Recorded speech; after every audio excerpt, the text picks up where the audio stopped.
live at Sheldon High School. It is senior night for the number 3 Irish. They clinched the Southwest Conference last week, and now they try and tune up for the playoffs. Chris Clayton and Mark Grandy coming at you from Sheldon's last regular season game of the year here on KWVA Eugene 88.1 FM. The Irish will be at home to start off the playoffs, at least for the first round, right? They're number 6 in the OSAA, and maybe their ranking, it's helped a little bit. We'll see how the math shakes out, but they're taking on number 27, North Medford. North Medford right now number 4 in the Southwest Conference, that is to say, at 3-3 and 4-4 overall. Mike Mitchell in his fourth season, leading North Medford.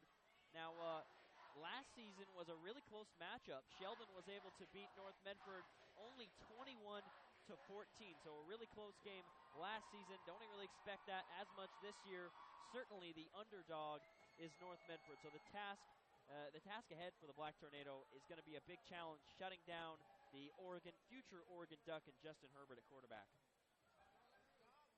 You talk about how close this matchup was last year, and it was, but you say how this matchup isn't expected to be quite as close this year, and it's because the Black Tornado lost 10 all-conference seniors last year, so they got a lot of fresh faces in there, and we'll see how they can compete against the conference's best tonight. Yeah, we're under a minute until kickoff. The Black Tornado are set to receive, and Mark, you mentioned the 10 all-conference seniors that departed for North Medford.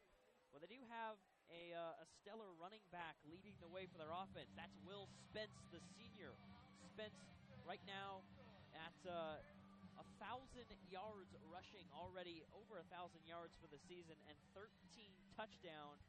The guy is first in the SWC in all 3 categories there. So it'll be interesting to watch. We'll see if Will Spence can get going for North Medford. Going to be absolutely pivotal in order to get that going. So here is the kickoff for Sheldon. It's actually a new kickoff man, Tanner Bass, this week. It's going to be collected by Chase Warren, running out to the right side. He's got some room outside to the 34, and that is where he will be knocked out of bounds. So it is going to be a 1st and 10 for North Medford, starting things out from their own 33-yard line. So here come the Black Tornado. Quarterback for the Black Tornado is Grayson Wolf.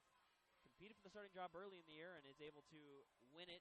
And now he's going to hand it off here in the first play. Win it over Chase Warren, who just returned the kickoff. Hand it off up the middle, like I said, to Spence. And Spence picked up 5 yards.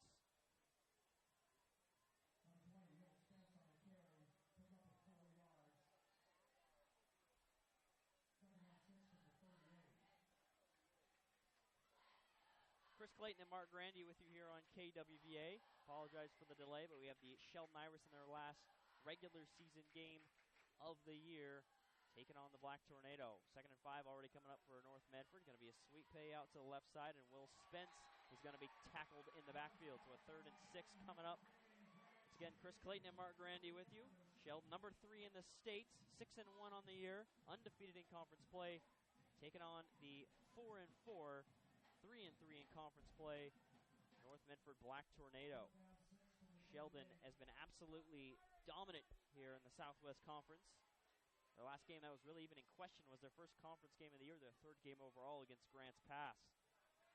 And here we go, North Medford with a 3rd and 6 from their own 39 here early in the first. Taking the snap and rolling out right is Wolf. Wolf with some time now going towards the sidelines. They're going to run downfield, pushed out of bounds, loss of about 6. A big loss there, and that was a nice play by Nathan Mahaffey. Mahaffey, the lead tackler for the Irish on the season, able to pick up the tackle for loss there, really stringing out the scramble. It was a good play by Mahaffey there, but it was also good coverage downfield by the Sheldon defense. The Sheldon got good pressure, but they had good coverage and didn't allow Wolf to make a pass downfield. So here's a 4th and 13 here coming up. North Medford will have to punt on their first possession. And Booting it deep is Corey Reese. Jack Johnson will take this one at his own 35. Running right, he gets to midfield. He's got some room across the 40. Cuts back at the 30. Still on his feet, knocked out of bounds. And he'll be down inside the 30-yard line of North Medford. Nice job by A.J. Ray knocking Johnson out of bounds, but a big-time return there for Johnson, setting up the Irish great field position. Yeah, that was a really good return. It looked like he was going to get pushed out of bounds about 5, 6, or 7 yards before he did. He made a nice juke move and was able to get around a couple defenders to pick up some more yardage. So here comes Herbert and the Irish, starting from the right hash. Trips left. Herbert takes the snap, fakes. He's going to look downfield now, batted down at the line of scrimmage. A.J. Ray again. A.J. Ray fired up, looking towards his sideline. And now it'll be a 2nd and 10. A good play there by A.J. Ray. He's got his big paws up in the air. He's able to get a hand on the ball. Sheldon will have to deal with the 2nd and 10 now. They kind of slow it down here towards the sideline, get the play in. 10-16 left, no score. Clock reads 3-0 North Medford, but it is actually 0-0. Herbert takes the snap, rolling out left side. Now looking middle, not to the right, towards the end zone. Got a man, caught for a touchdown. Dylan French pulls it in the back of the end zone, and it's 6-0. Sheldon strikes first.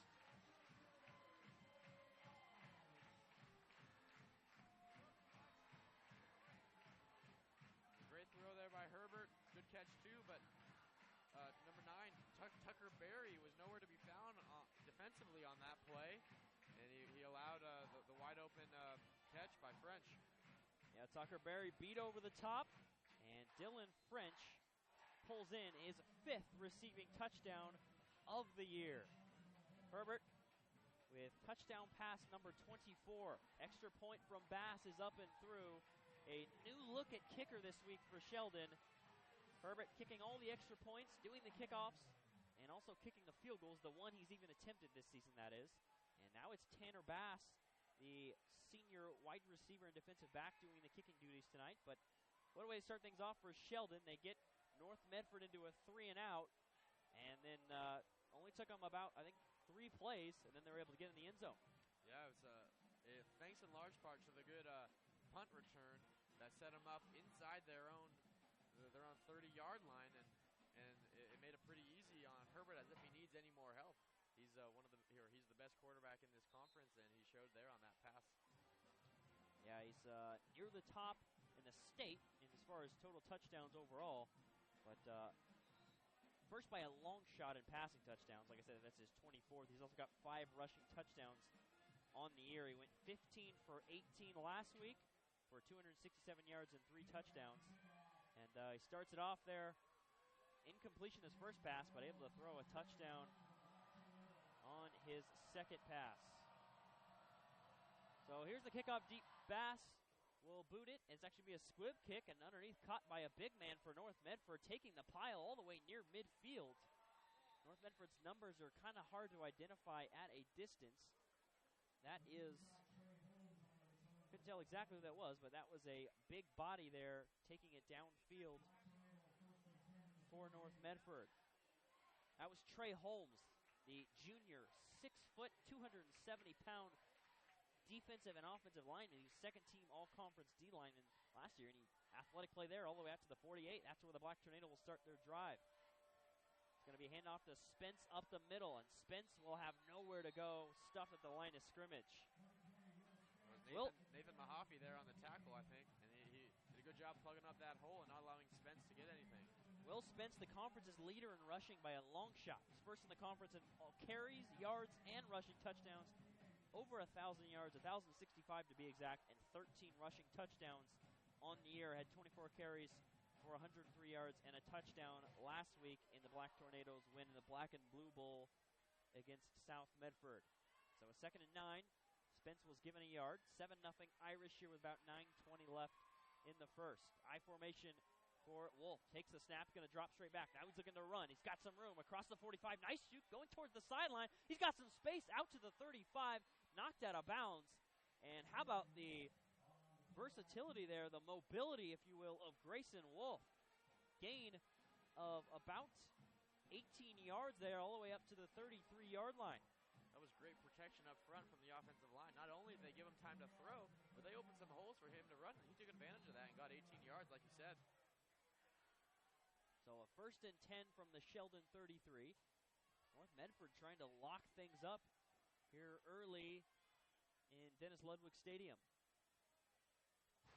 North Medford with some close losses so far this season, and that's why they sit at their 4-4 mark. Will Spence up the middle on the carry.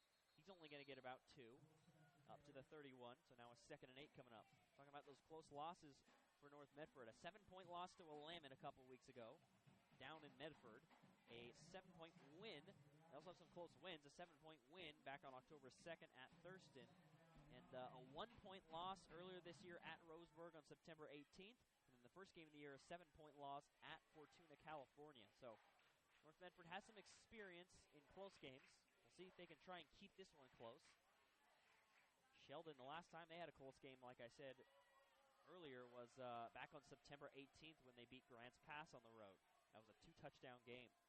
I formation again on 2nd and 8 for the Black Tornado. Hand off to Spence, and Spence will only get back to the line of scrimmage. So a 3rd and 8 now facing North Medford. Good penetration there by the Sheldon defense.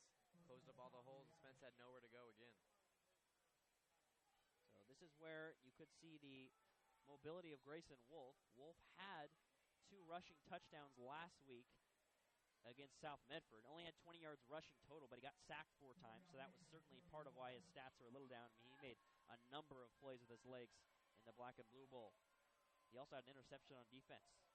But he's on offense right now at quarterback with a 3rd and 8. Takes the snap, fakes, rolling out left. Complete underneath. He's got his man. That's Mason Barone. Breaks a tackle to the 15, inside the 10, makes a cut into the end zone. Touchdown, North Medford. Mason Barone, the junior, makes a play with his legs, and it's a 31-yard touchdown for Grayson Wolf.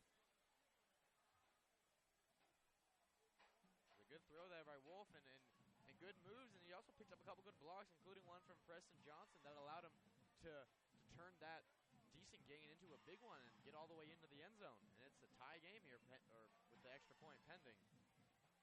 Yeah, big-time play there for Wolf. A 3rd and 8 turns into a touchdown. And the extra point could tie this one up. Eric Benitez out to kick the extra point. Pulled by Wolf himself. And Benitez kick, not too pretty. Low, but it's through and good. Benitez also the starting goalkeeper for the boys soccer team down at North Medford. And he locks this one up at 7 apiece. So North Medford starts the game with the ball and is forced to punt. But on their second possession, after Sheldon really punched him in the mouth after just 2 plays, they're able to get into the end zone there. And really nice drive. Took about 2 minutes.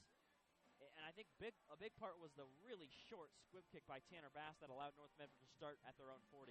Yeah, that was a big play. And usually with North Medford, they're able to do a lot of their offensive work on the ground through Will Spence, but that wasn't the case on this drive. They had a big quarterback scramble by Grayson Wolf, and then a pass that he broke a couple tackles and was able to get in the end zone. So now out to kick it deep is North Medford. And it's going to be not the normal kicker Benitez. It's actually Corey Reese booting it deep. And back to return for the Irish is Zach Deal and Tanner Zanke. So North Medford, 7:30 left here in the first quarter. 7-all. Chris Clayton and Mark Grandy with you here on KWVA. And here's Deal taking the ball from his own 10. He's got some space out across the 30. Now across the 40. Fumbles and the ball goes out of bounds. And he got all the way up to the 45. Lucky for him, actually the 44 is where they'll spot him. And that is where the Irish are going to start their drive. And they kept walking, so it's actually all the way up to the 48. Same spot North Medford started their drive. Great field position for a Sheldon offense that really doesn't even need great field position. Yeah, it's been a theme of the game so far. We're only a few minutes into this game. Sheldon's first drive, they started with great field position, and North Medford's second drive started with great field position. Once again here for Sheldon. Sheldon started at the 38-yard line of North Medford, their first drive. Herbert takes the snap, looking for a screen. Now he got some pressure. He's just going to throw an incompletion intentionally at his receiver's feet. And nice job by North Medford there, sniffing out the screen and also forcing an incompletion from Herbert. like that was Michael Pulatevau up front in the pressure and forced Herbert to just throw that one in the ground and take the incompletion instead of the sack. Yeah, Pulatevau, 6'5", 300 pounds. If you have that barreling down on you, and you're Herbert, probably should just throw that one in the dirt. Yeah, Not in the dirt, but in the turf, just like he did. That was actually, excuse me, Mark, looks like some kind of penalty here. Officials, I didn't see a flag on the field. I didn't either. And they are really marching this thing back. They called intentional grounding? Wow, an intentional grounding call against Herbert. Loss of down and obviously a loss of yardage from where Herbert threw it, and that is way back at their own 31. That's a loss of 17 yards. Now it's a 2nd and 27. It looked like C.K. Thompson, his tailback, may have been in the area, but not the call made by the officials. So 2nd and 27 for Herbert. He's going to take the snap, roll out right, quick screen to French at the 35. Took him to make a juke and shoved out of bounds. Nice play by Mason Barone. It's only going to be a gain of all up to the 38, so that's a gain of 7 yards. A 3rd and 20 now facing Sheldon.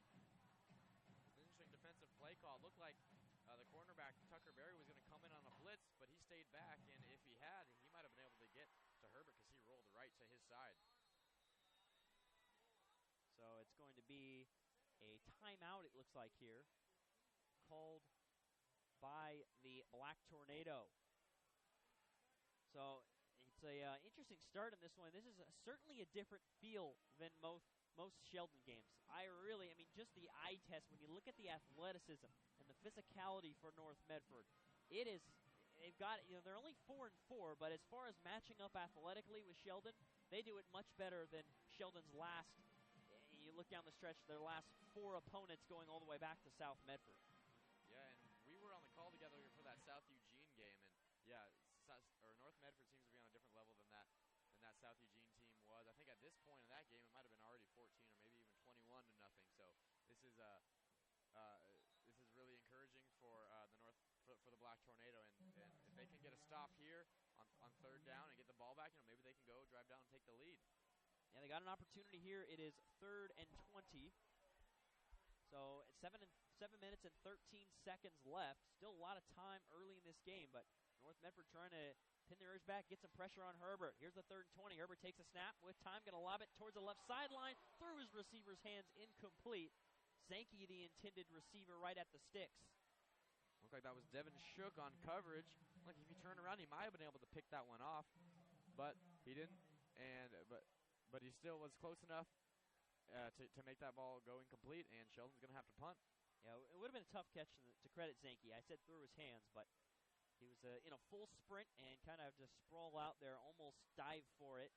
Incomplete, and now a 3rd and 20. Out to kick it deep for Sheldon is Jax Arnold. Actually, check that. That is actually Ryan Walk punting it deep. Barone's back to receive the punt, and it is a fair catch back at his own 25-yard line. That's where North Medford's going to start their 3rd drive of the game. Their first drive ended in a punt after a 3-and-out ended with a net of -3 yards. And now an opportunity here to take the lead, like you said, Mark.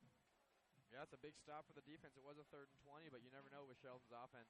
They could convert on plays like that, and credit the North Medford defense for forcing that stop and that punt, and let's see what they can do on offense. Grayson Wolf doing work with his legs. He had 2 rushing touchdowns last week. He had a big run last drive and also a touchdown pass. Wolf here taking the snap, going to roll out right, throwing underneath, complete. Now with some room, it's going to be Corey Reese, and he's going to get all the way out across the 35 to the 38-yard line. So North Medford really on the move. The Irish have not allowed over 100 yards of offense the last 2 weeks. 95 yards last week for Willamette, 99 the week before that for Thurston. So, I mean, the Irish have been stellar on defense, but North Medford already a touchdown on the board, which is more than Thurston and Willamette can say the Irish's last 2 opponents, and now on the move again. 1st and 10 from the 38. Back in the eye is Wolf and the Black Tornado. Takes the snap, handoff to Spence. Spence fighting forward across the 40, all the way up to the 44. The pile's moving, and it's going to be a nice gain of 6 yards for Spence. You can really see Spence's power. He really put his power on display on that play. He looked like he got hit maybe 2 yards away from the line of scrimmage, but he carried a number of Sheldon defenders forward to make that a very good gain on first down. And I think this is what's dangerous for Sheldon is that, Grayson Wolf is a guy with 7 touchdowns and 8 interceptions coming into this game. He's kind of inconsistent. Spence is a guy you can count on. We haven't even seen a lot of him yet, but Wolf's playing well, so it's a two-headed dragon right now for North Medford. Spence is stuffed, though, on 2nd and 3. No gain, and now it'll be 3rd and 3. It looks like he might have slipped a little bit in the backfield there, but still credit Sheldon.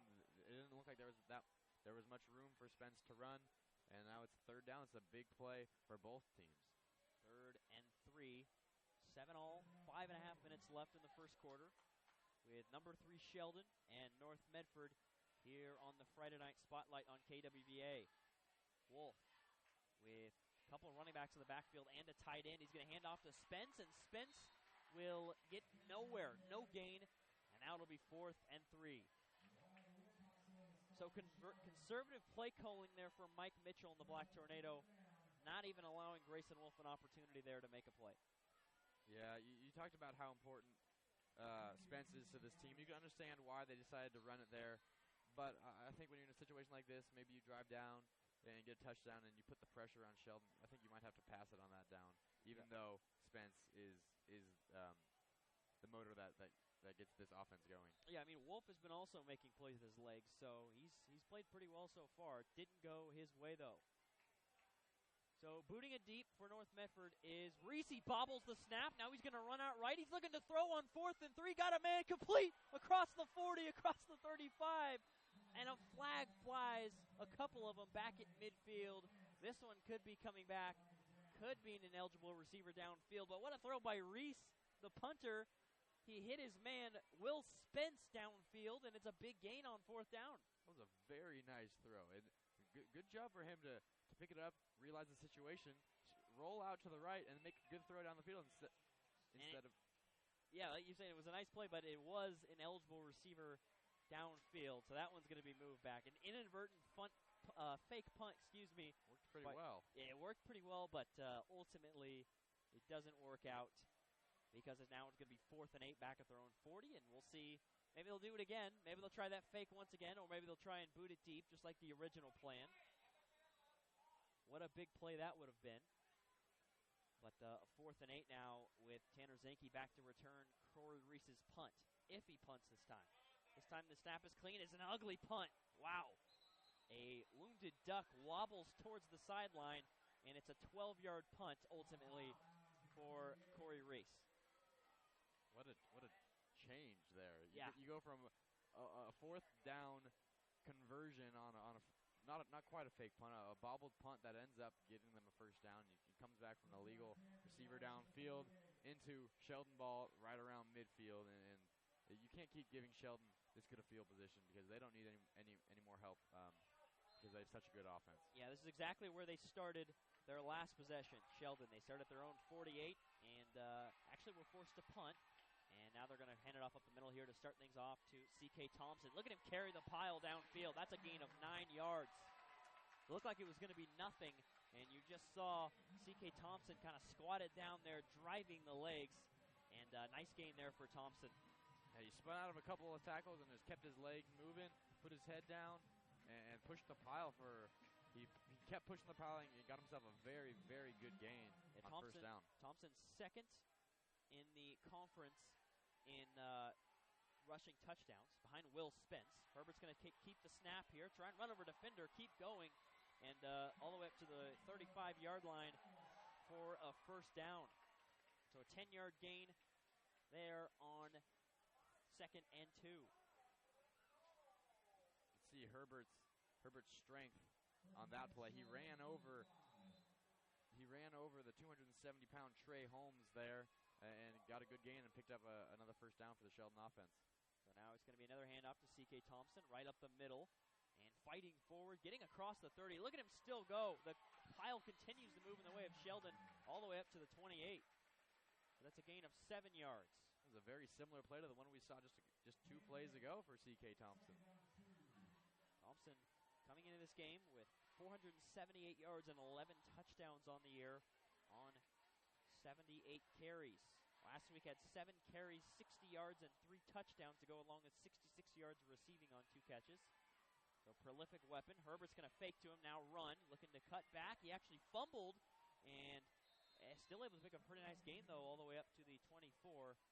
A gain of 4 and a first down. Go back to 2 plays ago when C.K. Thompson pushed the pile. Looked like his shoe came off on that one. He just had to jam it back on really quickly. I don't think it was on fully. It looks like he's kind of just jamming his foot in there. So maybe he'll take a second to get his shoe back on. But Herbert almost fumbled, kept the drive alive. And a 1st and 10 now from the North Medford 24. C.K. Thompson will get the carry up the middle, and he's only going to get about 3 yards up to the 21. So 2:45 left here in the first, and still 7-all. North Medford, I say still 7-all. I mean, still opportunity for the Irish to keep going and really bust out into a lead like we see very often, but a lot of teams are not even this close at this point. So the Black Tornado have come to play. C.K. Thompson will jog off after losing his shoe. Zanke in at running back. Jack Johnson's going to catch a screen from Herbert right at the line of scrimmage, and he's going to have only a short gain up to the 18. Now a 3rd and short facing Sheldon.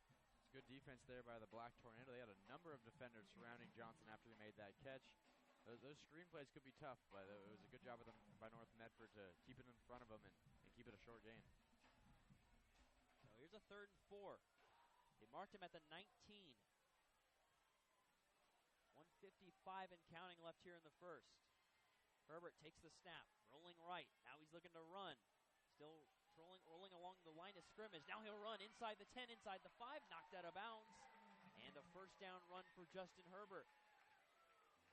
Gain of 14 yards, and a first down on 3rd and 4. We've seen Herbert scramble quite often so far in this game, and he picked up a good block from Zach Deal there that allowed him to get a few more yards and get inside the 5. Thompson's going to take the handoff up the middle, and he's going to get all the way into the end zone for a touchdown. C.K. Thompson from 5 yards out, his 12th rushing touchdown of the season, and the Irish take a 13-7 lead. Looks like there's a flag down on the field, though, and then the refs are circling up, talking about a potential flag here. Yeah, I didn't catch that flag. Thanks for catching that, Mark. I missed that. It was behind the pile. I don't know if the flags are a different color tonight, but I'm having a hard time seeing them out here. Maybe it's over there by the 10, right on the white. There it is. There it is. In. Leaning in with the 10 way down there at the far sideline. And we do not yet have a call. And it is an illegal substitution against the defense. 12 men on the field, perhaps. But regardless, it is against North Medford. Declined, and it's a touchdown for Sheldon. So that drive took about 3 minutes, 2:46 to be exact, and the Irish marched down the field. Only took them 52 yards, and here is Tanner Bass out to kick the extra point for Sheldon. Graham Johnson the hold. Bass's kick is blocked at the line of scrimmage. So North Medford continues to be pesky and stay in this football game. I think that kick was rejected by Will Spence. Will Spence making some plays. It was Will Spence. What a game he's had so far. He caught a inadvertent fake punt, if you will, earlier that was thrown off the board. He's also the leading rusher for North Medford, and that could really pay dividends for North Medford down the stretch. That could. Everything helps against this good Sheldon team. You got to be solid in all 3 facets on offense, defense, and special teams to beat a team of this caliber, and North Medford has come out and played well so far in the first quarter, and they still got time left here in the first to see if they can drive down and maybe take the lead. Yeah, still plenty of time left, like you said, and Grayson Wolf has played pretty well. Sheldon defense has played really improved defense since early in the season, in which they gave up 280 receiving yards back in the 4th game of the year to South Medford star wide receiver Chase Cota. You go back even before that to Jesuit, a couple weeks before that, September 11th, and Jason Talley, who ended up with over 300 rush yards. And then back in week 1, Tigard put up 28 points on the Irish, and its Tigard offense didn't even turn out to be too prolific so far this season. But Sheldon playing better, but North Medford doing a nice job so far. See if the Black Tornado gets something going here. Back to receive. It's Corey Reese going to take this one to his own 4. Looking for a lane. And he's going to be taken down at the 24-yard line. He had a lot of momentum going forward there, and then he just ran into the middle of the pile and got pushed backwards. Good play there by the special teams of Sheldon. So here we go, a 1st and 10 from their own 24. A big drive here. Not as good field position as North Medford's last touchdown drive that started at their own 48. They are going to start this drive from their own 24, like I said. 1st and 10, though, for Wolf and the offense. 2 wideouts, both to the right. A fullback, a tight end, and a running back all in the game here. Spence is going to take the carry to the right side and only come up with maybe a foot. Give him a half yard, and it'll be 2nd and 9.5 coming up here for North Medford. There hasn't been too much room to run for Spence so far in this first quarter, and that makes what North Medford has been able to do even more impressive because, like we said, everything runs through Spence, and the fact that he hasn't had too much room to run, and they're still in this game is a testament to Grayson Wolf and his ability to scramble and make some plays down the field. So a 2nd and 9. Taking the snap is Wolf. Now rolling out left, got some time, fires it towards the sideline through his receiver's hands. Incomplete. That was Preston Johnson, the junior. Couldn't pull it in. Now a 3rd and 9. You mentioned Grayson Wolf scrambling out to his left side that time. It's a difficult throw to make across your body, and it looked like that's the reason why it was incomplete. It was a little low for Preston Johnson, and that kept the Black Tornado from gaining any yards on that play.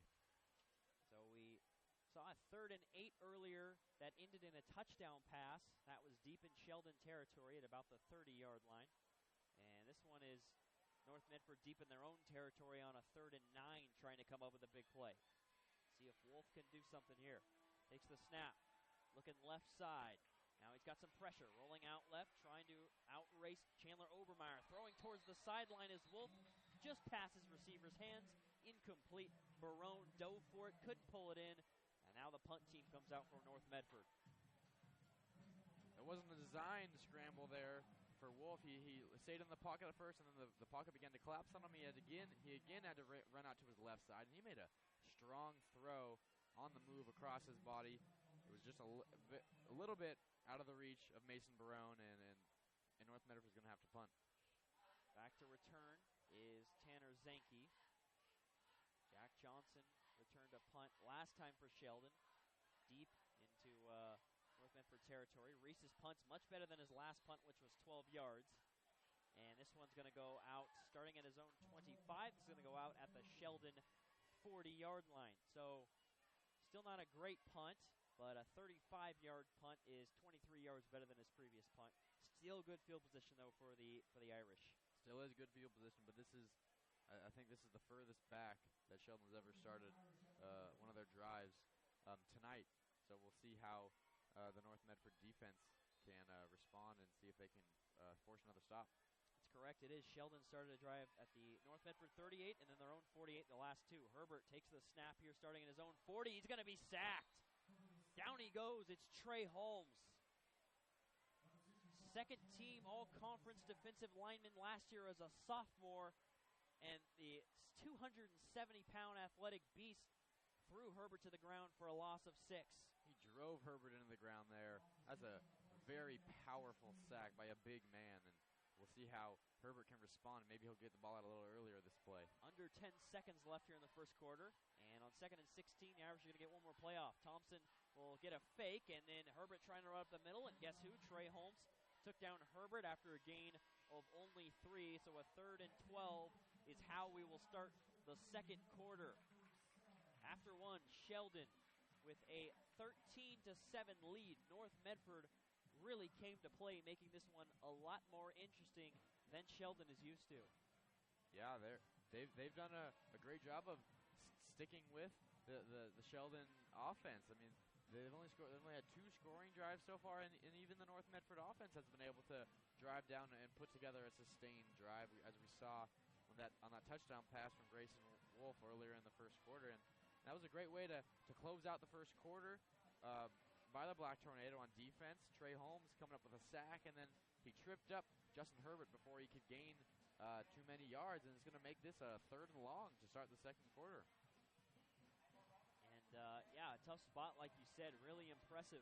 4-4 North Medford, but they are really playing well here. Last season's matchup between these two teams, 364 days ago on Halloween 2014. It was in Medford. Sheldon's able to pick up the win 21-14, a really competitive game. North Medford had a chance to tie it late in a Logan Comer interception. Running back last year for Sheldon sealed it. And now Herbert here in 2015 trying to pick up a 3rd and 12. Throw underneath Zanke. Zanke making plays, juking, and getting across the sticks. 13-yard gain to the 49-yard line of North Medford on 3rd and 12. Looks like Zanke was able to escape Oda Coven and Wyatt Westfall there and able to pick up that first down. If either of them could have tackled him before, or if either of them could have tackled him when he ran by him, they would have been short, and they would have had to been forced with a decision. And here's a handoff to Thompson here on 1st and 10. Thompson going downhill here with some room and getting all the way across the 40 to the 38. So there's another first down run, 11 yards for C.K. Thompson. Sheldon on the move. Started this drive at their own 40, which was the farthest back in their own territory that they've even started a drive here so far tonight. So not good special teams play so far from North Medford, but still only down 13-7 on the road. 11:35 left and counting left here in the second. Herbert takes the snap, fakes to Thompson, looking to run, and he's going to be thrown down after a gain of only a yard. Grabbed around the shoulder pads by A.J. Ray. Tell you what, the front of North Medford has been pretty impressive. I mean, C.K. Thompson's been able to find some room with his legs, and so has Herbert on certain plays, but a lot of those have been kind of sweeps towards the outside. Overall, that front, those big boys in the middle for North Medford have made some plays. So 2nd and 9 for Herbert. Trips right from the left hash. He's got Zanke, the running back, to his right. Takes the snap, fakes to Zanke, now rolling out right side. Got some pressure coming from Holmes, throws it left side to a wide open Zanke. Across the 20, inside the 10, all the way, touchdown! Tanner Zanke, 38 yards for a touchdown. That's touchdown pass number 2 tonight for Justin Herbert. 19-7 Sheldon. Trey Holmes with an absolute bull rush. Got some pressure on Herbert, but Herbert calmly gets the pass off. Looks like Derek Kinsey, the defensive back, was blitzing off the edge, and that's the reason why Zanke was able to get wide open and run in for that touchdown. Kinsey wasn't able to get to Herbert before he got the throw off, and when that happens, when you blitz off the edge, your man's going to be wide open. That's exactly what happened. Bass out to kick the extra point. His kick is up, and it is through. So now 20-7 Sheldon. Drive that spanned a minute and 40 seconds. Started with 30 seconds left in the first quarter. Now we're at 10:49. Tough break for North Medford. You think back to when it was 3rd and 12 for Sheldon back in their own territory, and Zanke was able to break a couple tackles and get across the sticks for a first down. Yeah, we talked about how it was a great way to end the first quarter by the Black Tornado. Trey Holmes making back-to-back plays against Justin Herbert, but they weren't able to take advantage of that, and they allowed Sheldon to convert on that 3rd and long, and that's what led to the touchdown for Sheldon. Yeah, so it's going to be a kickoff deep for Sheldon. Fresh off their touchdown drive, North Medford, their last 2 drives have not ended well. They are 3 and out, and a punt is how their last drive ended. And the drive before that, they actually got into Sheldon territory, but a 12-yard punt is how that one ended. So here's the boot deep from Herbert this time, and returning it is going to be Preston Johnson going towards the sideline across the 20, knocked down at the 21. So not great field position here for North Medford. Preston Johnson did a whole lot of running on that return, but didn't turn it into much of a positive gain. So the Black Tornado are going to have to start deep in their own territory on this drive.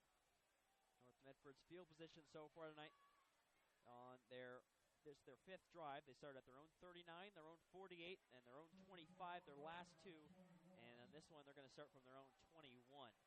So not ideal, but we'll see if Grayson Wolf, who's been pretty prolific here the last couple of weeks for North Medford, can make a play or even Will Spence, the running back, who takes the carry here, trying to drag the pile forward, only going to get 2 yards, and a 2nd and 8 coming up.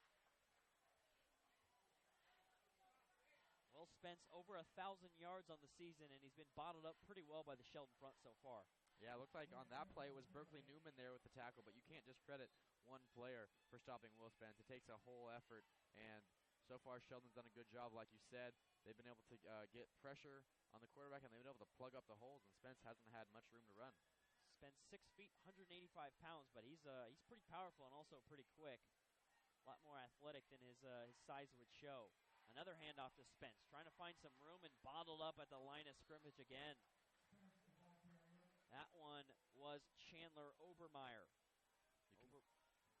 Obermeyer's been stellar this year for Sheldon. 15 tackles for loss. There's not his 16th. It was actually a half-yard gain, but 48 tackles coming into this game. Obermeyer has been stellar. You can see the strategy for Mike Mitchell so far. They're just going to run it with Spence, and he figures eventually they're going to be able to break through the Sheldon defense and get some long gains. So we got a little bit more forward than I thought. It's actually a 3rd and 6 here. It's going to be a draw play to Spence. Spence looking to get out left, and that's nowhere to go. He's going to lose 1.5 yards. Conservative play calling from Mike Mitchell here.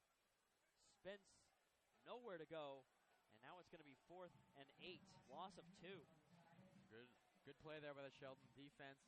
I think we were both expecting a pass, and I think they were probably too. And on that drop play, sometimes that can be hard to defend, but they were right there, and they did a good job of sniffing it out and tackling Spence behind the line. I just, a 3rd and 8 earlier that ends in a touchdown pass in Sheldon territory. The last 2 third downs and 7 yards or in 6 yards plus have ended in run play calls from Mike Mitchell, not really giving Grayson Wolf a chance.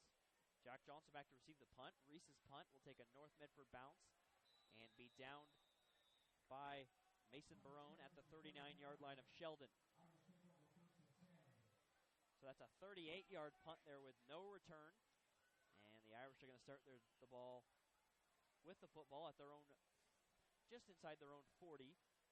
So that's the worst field position of the game so far. Last drive they started at their own 40. This time they'll be at their own 39.5.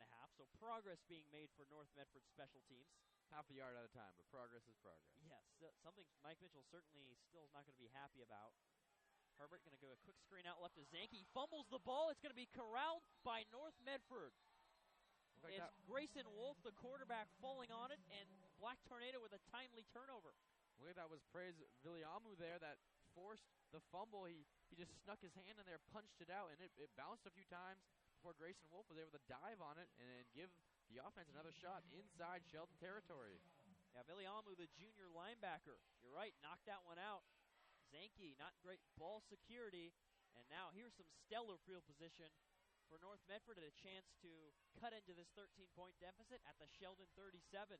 Just about to say how important this drive was for the North Medford defense. If they allowed Sheldon to drive down and get a touchdown there, all of a sudden it's a 3-score game. It could be tough, but that was a huge play. Let's see if they can get back into the game. Grayson Wolf, a pass play here on 1st down, rolling out left towards the sideline. Got his man, complete to Johnson, who gets across the 1st down marker, at least close. And I think they gave it to him. Maybe a half yard short, but North Medford really on the move here. Grayson Wolf rolled out to the left once again. Maybe he's more comfortable rolling out to the left than the right. He seems to be able to put a good throw on the ball despite throwing across his body. Normally, it's easier to throw for a right-hander rolling to your right side, but maybe it's not the case for Grayson Wolf. So here's a 2nd and 1. They did mark Johnson just short. Wolf with 4 wide receivers from the left hash, 2 to each side. Takes the snap, going to throw a completion out to Corey Reese, who gets across the sticks for a 1st down.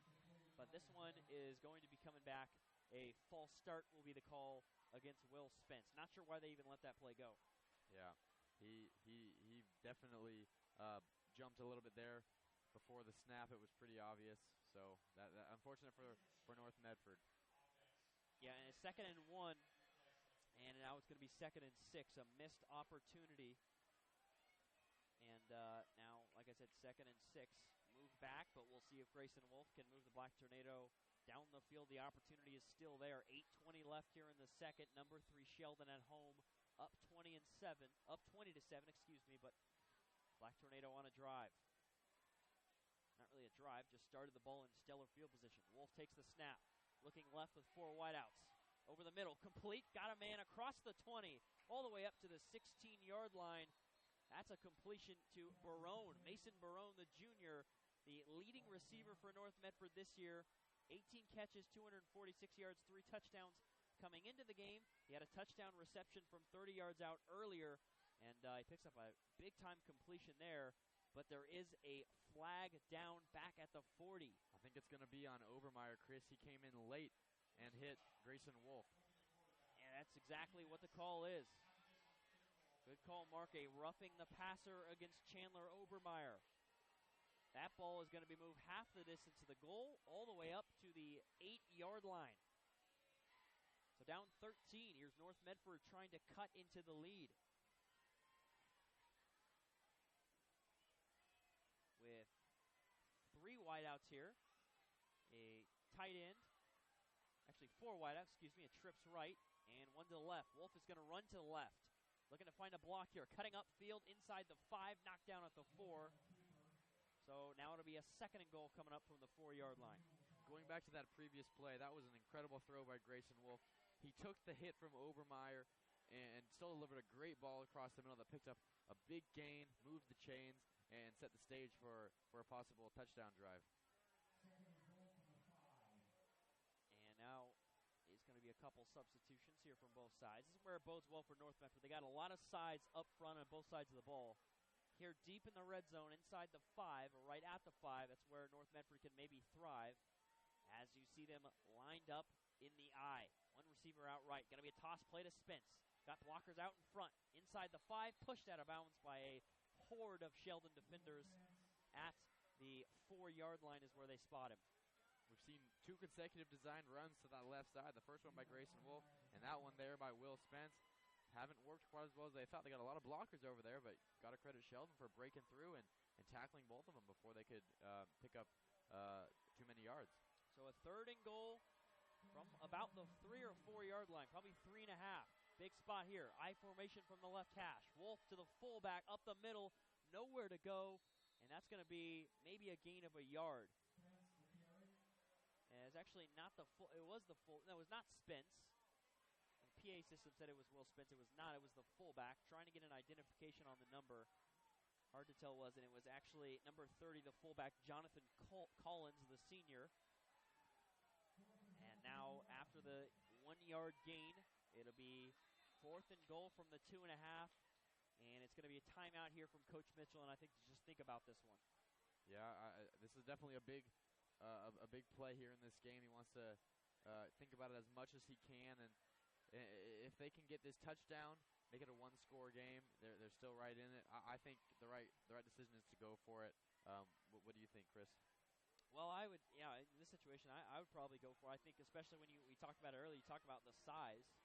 And these are always tough situations, especially when we look about it in hindsight. But I think with North Medford's size up front, not that Sheldon doesn't have a lot of big guys up there, but that's kind of where North Medford makes their money is their linemen on both sides of the football. And you talk about a guy like Pulateva, who's 300 pounds. You got Trey Holmes in there, who's 270 pounds.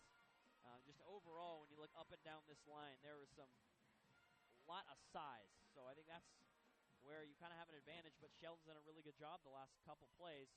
We'll see what the decision is here by North Medford. You mentioned North Medford's sides up front. They haven't had too much success running the ball yet, so it'll be interesting to see what North Medford decides to do here. And it looks like the offense is out, so it looks like they're going for it. And the shotgun is Wolf. Takes the snap. Quick handoff to Spence. Diving forward. He's going to be close. It's going to be dependent on the call from the official. In touchdown, Will Spence. Touchdown run number 14. And North Medford cutting into the lead. Now it's 20-13. It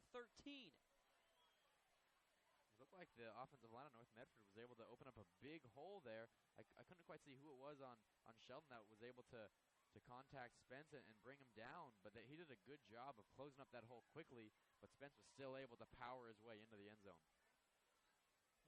So a touchdown in a big spot, the forced turnover a couple minutes ago by Praise Villiamu. That was recovered by the Black Tornado. Ends with a touchdown when North Medford capitalizes on that turnover. So now 20-14 as the extra point was kicked up and through. So North Medford here not only have come to play, but they come up, you talked about how important it was going to be that last drive for Sheldon and both these teams. Sheldon an opportunity to kind of go up 20 points. Would have been 27-7 if they come away with a touchdown, but first play of that drive, North Medford not only forces a turnover, but the offense comes through in the clutch and is able to get a touchdown on the board. Yeah, if you want to beat a team as good as Sheldon is, you're going to have to win the turnover battle. And so far, North Medford is doing that with that fumble forced by Billy Amun. And this is we're talking about the importance of that last offensive drive. This is another really important one. They don't want to just give up another touchdown after working so hard to get that last one. So if North Medford can put another defensive stop together, that's big for their confidence and the momentum of this game.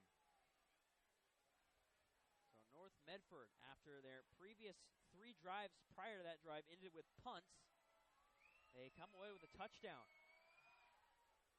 A boot deep here by Reese is going to be corralled by Deal at the 14.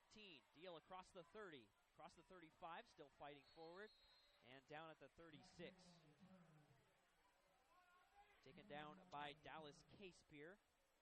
Casepier, the senior. And so here's Sheldon trying to retaliate with a 20-14 lead here on senior night at Sheldon High School. Chris Clayton and Mark Grandy with you here on KWVA Eugene, 88.1 FM. Some more improvement there by the North Medford special teams. This is the farthest back Sheldon has ever started a drive tonight. Yeah, it's been progressively getting better and better. And they're back at their own 36, and a flag.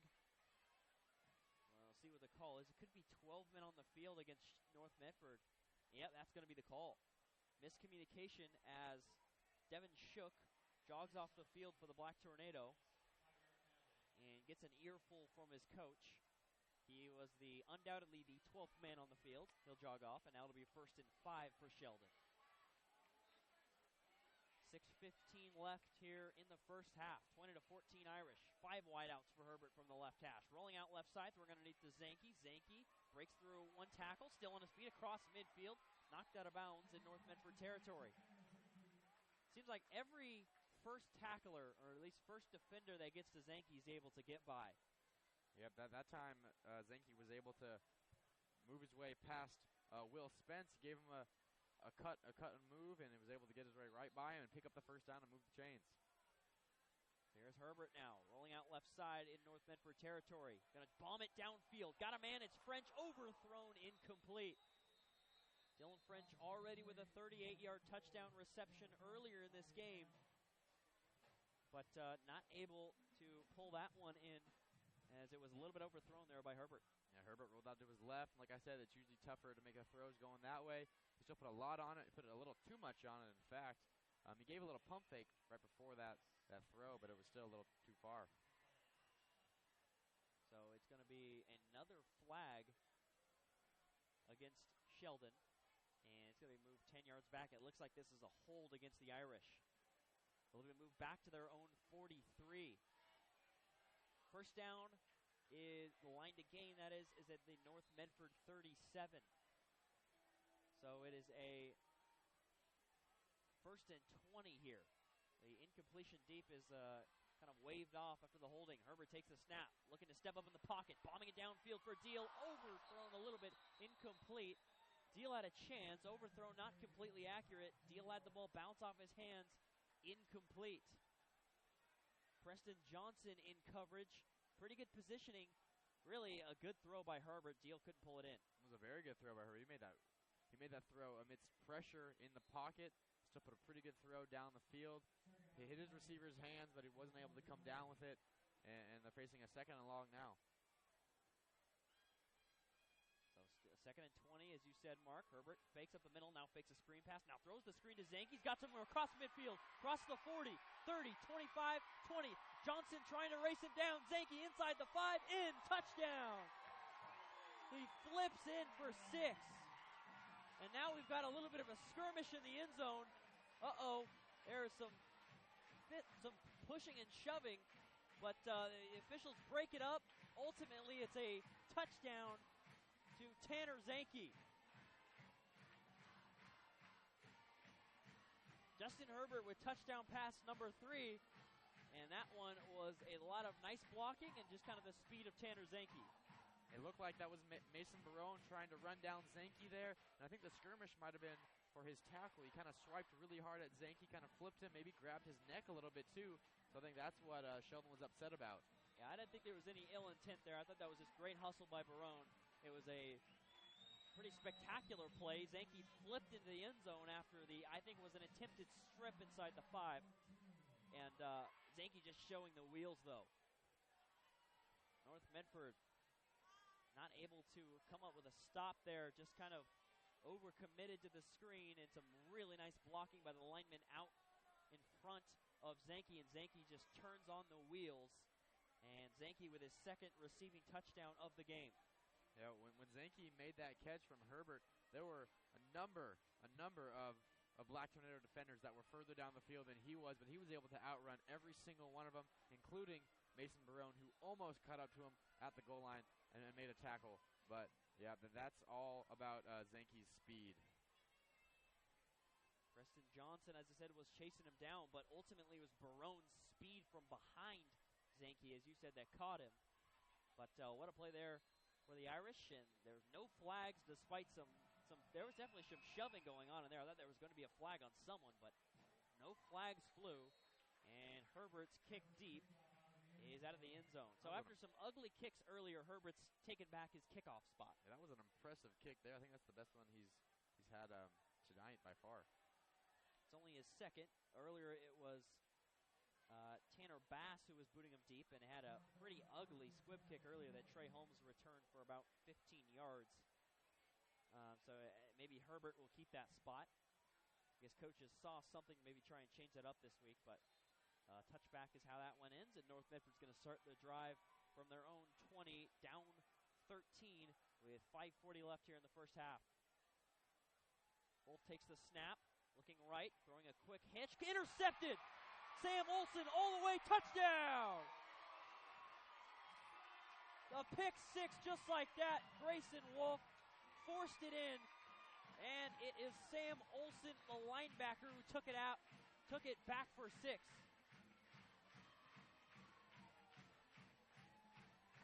Grayson Wolf telegraphed that pass. He looked to the right side the entire time, threw it there, and it was a great play by Sam Olson to recognize that and pick it off and run all the way in for a touchdown. So 5:34 left here in the first half, and things are kind of falling apart for the Black Tornado. After making it a 20-14 game, all of a sudden, with Bass's extra point, it is actually no good. So it's 33-14 still, though. Sam Olson out of nowhere with a pick 6. And now down 19 is North Medford. It was interesting. After Justin Herbert had made that kickoff out of the end zone, it looked like he was getting stretched out on the sideline by one of the coaches or trainers. I think they were stretched on his right leg, so maybe he hurt something on that kickoff. But after Olson had that pick 6, he ran right out onto the field and celebrated with his teammates. So maybe that right leg is feeling fine after all. Yeah, Herbert fired up about that. Anytime it makes it easier on a quarterback, the defense picking up a touchdown, they're going to be happy. Herbert with 3 passing touchdowns tonight, though. The other offensive touchdown is a C.K. Thompson 5-yard run. And in the previous touchdown was a Sam Olson 20-yard INT return. And if you're North Medford, you cannot make those mistakes. You know, they had some tough penalties on them earlier in this game. And you cannot throw pick 6s. Wolf has been playing pretty well here so far today, but a big mistake there. It's a kickoff deep. It's going to be returned by Tucker Berry out left. He's going to get across the 30. Juke back. He's still got some space here across the 35, all the way up to the 38-yard line. Nice return there by Tucker Berry. And the 37 or 38-yard line is where the Black Tornado are going to start this drive. We talked about the importance of winning the turnover ratio. If you're North Medford, you can't have things like that. You can't have turnovers in general, but especially pick 6s and defensive scores by Sheldon. That just makes it that much tougher on your offense to score against this tough Sheldon defense. Yeah, Sheldon first in the Southwest Conference in turnover ratio with +9 coming into this game. Now Grayson Wolf going to take the snap, faking up the middle, now rolling out right, looking to throw, throws it at the feet of his receiver. Smart decision, incomplete, with a lot of pressure from Nathan Mahaffey. Looks like Wolf might have had his receiver Joey Hunter open downfield, but he couldn't quite get the right angle on it. He faced some pressure up the middle, like you said, from Mahaffey. He wasn't able to connect, and instead made the safe play and just threw it down. 5:17 left here in the first half. Chris Clayton and Mark Grandy with you here from Dennis Ludwig Stadium at Sheldon High School. Number 3 Sheldon with a 19-point lead at home. Spence is going to take a handoff up the middle for the Black Tornado and only get a yard. It looked like Dakota Hubert and Nathan Mahaffey there on the tackle. Overall, the Sheldon defensive line has done a very good job containing Will Spence. He hasn't had much room to run at all in this entire first half. Yeah, he's got a touchdown run, but other than that, for a guy that's got over 1,000 yards on the season and leads the conference in rushing by about 200 behind the second-place man, he's been bottled up really well. 3rd and 9. Wolf takes the snap, quick screen out right, complete, and looking for some room is Mason Barone, and Barone's only going to get about 7 yards, not enough for a first down. And now it's a flag on the play, late. This one is going to be, I believe, against Sheldon. I think it's going to be a personal foul. Something was said after or done after the whistle. Barone pointing to Sheldon, and then the flag flew. And it looks like some of the Sheldon players talking with one of their teammates. We'll check the call, though. Sometimes it's just a retaliation. You never know who did it first. After the play is the signal. Personal foul. It's actually against North Medford. So this one's going to be moved back. And I think it might have been against Barone, number 1. But still going to be 4th down since the call was after the play. A tough break there for the Black Tornado. They had a pretty decent gain there. It would have been 4th and short. It would have been 4th and 3, but they would have been at the 45, so perhaps they could have gone for it. Yeah, perhaps they could have, but with that penalty, there is no decision here for Mike Mitchell. You have to punt away in this situation. Yeah, 4th down and 16 yards here, or 17 yards from their own 31. They're going to boot it deep with Zanke back to return. 4:21 left. Reese takes the snap, kicks it deep. Zanke lets this one go over his head. A big North Medford bounce. This one's going to bounce all the way up to the 28-yard line.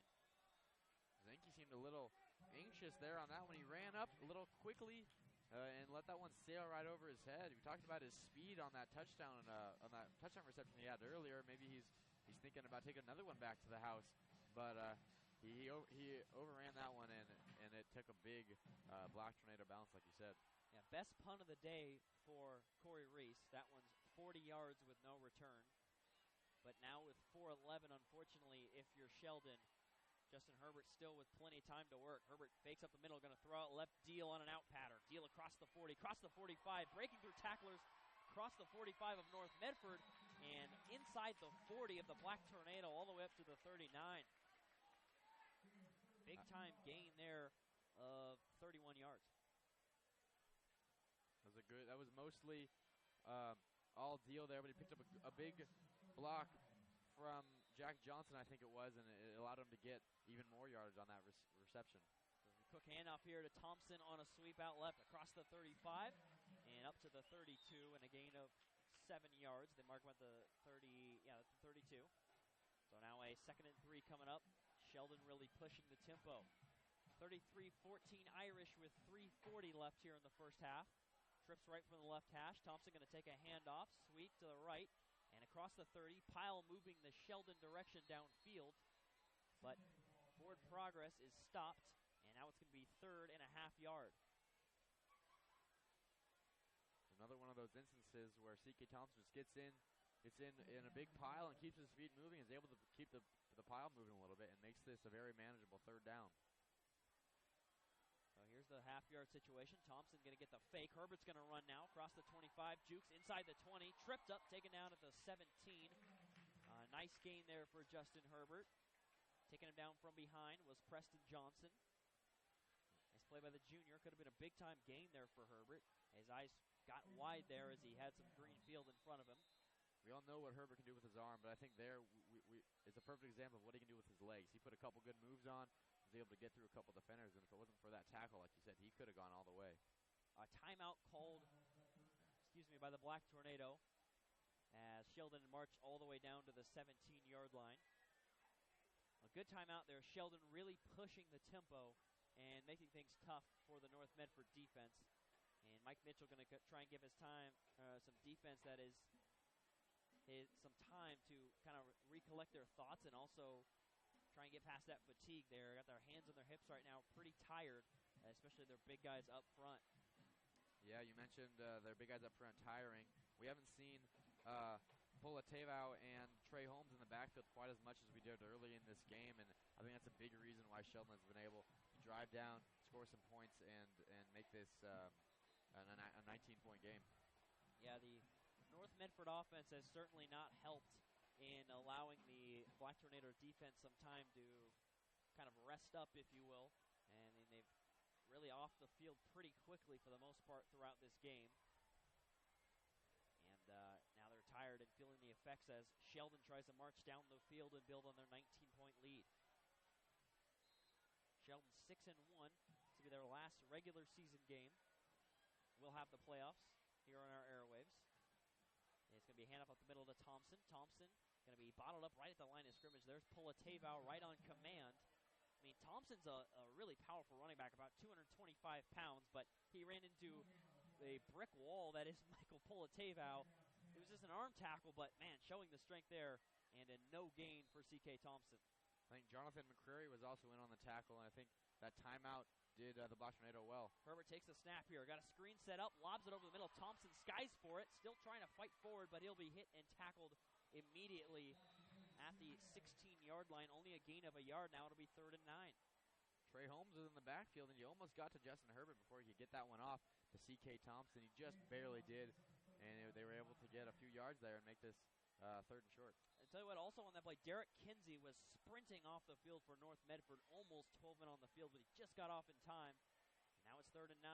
2:04 left here in the first half. Herbert fakes a couple times, looking downfield, fires towards Johnson, the end zone, caught for a touchdown. Jack Johnson pulls it in. That's touchdown pass number 4 on the half for Justin Herbert. 39-14 Sheldon. They have busted this one open. It was 20-14. And now if this extra point goes through, it is 20 unanswered points for the Irish. That was a really interesting play. It looked like they faked it to C.K. Thompson, then they faked it again on the end around to Zach Deal, and he was able to find Jack Johnson down in the end zone for a touchdown. It was a very nice throw right over the outstretched arms of the defender and right into Jack Johnson's hands. Bass extra point is pretty short, but it gets through. And now it's 40-14. A minute 58 left in the first half. And, you know, just a short time ago, 6 minutes ago, it was 20-14. Actually, check that, 4 minutes ago, it was 20-14. Sheldon took 40 seconds and scored after that to make it 27-14. And then the next play after a 43-yard touchdown pass was a Sam Olsen 20-yard interception return. That made it 33-14. North Medford, a 3-and-out. They had to punt it away. And then Sheldon there, that drive took over 2 minutes, a little longer than most drives, but they took it 71 yards, and it ended with a 16-yard touchdown pass, Herbert to Johnson. Hey, going back to when the score was only 20-14, that was because Villiamu on defense was able to strip the ball and give the Black Tornado very good field position, and that led to a Spence touchdown run on 4th and short. But since then, it's been all Sheldon, like you said, on offense and defense. Yeah, tough for North Medford. They really came to play in this game, but things have just absolutely fallen apart. Down 26 here late in the first half. Bass will boot it deep. Another squib. Trey Holmes is on it. He's going to run up to the 40, across the 40, fighting forward across the 45. Man, Trey Holmes is all the way up to the 47.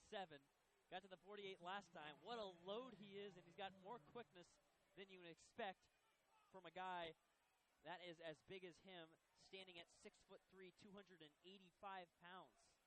he ran right over Jacob Fountain, who in his own right is 6'1", 185, and he's ran him right over like he was just a stick. And man, I would not want to try to bring that man down. Holmes is actually 6 feet 270. His teammate right below him on the list and Daniel Ibarra is 6'3", 285. This gives you an idea of all the size this Black Tornado team has. So with under 2 minutes and really good field position, North Medford's going to start off pretty conservative here. Handoff up the middle, only a gain of a yard for Will Spence. 2nd and 9 coming up. And with a minute 30 and counting, Mike Mitchell and his staff staying pretty conservative with their play calling, not really even giving Grayson Wolf a chance. And it's going to be an official timeout as Berkeley Newman will jog off the field for Sheldon. In comes C.K. Thompson. Could be an equipment issue. Oh, it's some blood, so Newman forced to jog off the field. But a 2nd and 9 now with a minute 23 for Wolf and the Black Tornado. For their own 48, taking the snap. Wolf looking left, lobs it towards the sideline. Through his receiver's hands, incomplete. Preston Johnson couldn't pull it in. And it was Graham Johnson right there in coverage. The Black Tornado lucked out there. If Graham Johnson was able to turn his head, he could have easily picked that ball off, and who knows, he might have been able to take that one back to the house as well. That wasn't one of Wolf's better throws in the night. So 3rd and 9 now, minute 15. Got to now start thinking about how much time you leave Herbert and the Irish as well. See how aggressive the play call is. Been pretty conservative in third down play calling so far. From the right hash with 2 wide receivers out right in a loaded backfield. Wolf is going to hand off to Spence, stoned behind the line of scrimmage by C.K. Thompson. A loss of 3, and now a 4th and 12 coming up, and a timeout called by Lane Johnson for Sheldon. What an impressive play that was there by C.K. Thompson. We normally see him on the offensive side of the ball in the backfield, but there we saw him on the defensive side of the ball in the backfield, bringing down Will Spence right after Wolf was handed him the ball, and he had nowhere to go on that one. Since the original starting running back to start the season, Taylor Bratton, tore his ACL the first game. C.K. Thompson, his defensive role has been a little bit less. He still has some impact, but he had 10 tackles against Tigard in that first game, and since then he's had 20 tackles on the season. But when he does play, he's got certainly a big impact. He had a forced fumble last week on Taylor Bridgeiler, the quarterback for Willamette, and he's just a guy that is really, really versatile, being able to contribute and play really well on both sides of the football. Yeah, we've seen his strength on display multiple times in the running game when he's just pushed the pile, kept going for extra yards, and we saw it there as he was able to explode into the backfield. So a minute 4 left here for North Medford, down 40-14, and they're going to be forced to punt it away. A good timeout call by Lane Johnson, going to give his offense some time. And this is a competitive game to start. Even midway through this first quarter, it was 20-14, or through this first half, excuse me, and beyond through the second quarter. It was 6 minutes left in the second, 20-14. Since then, the Irish have busted it open.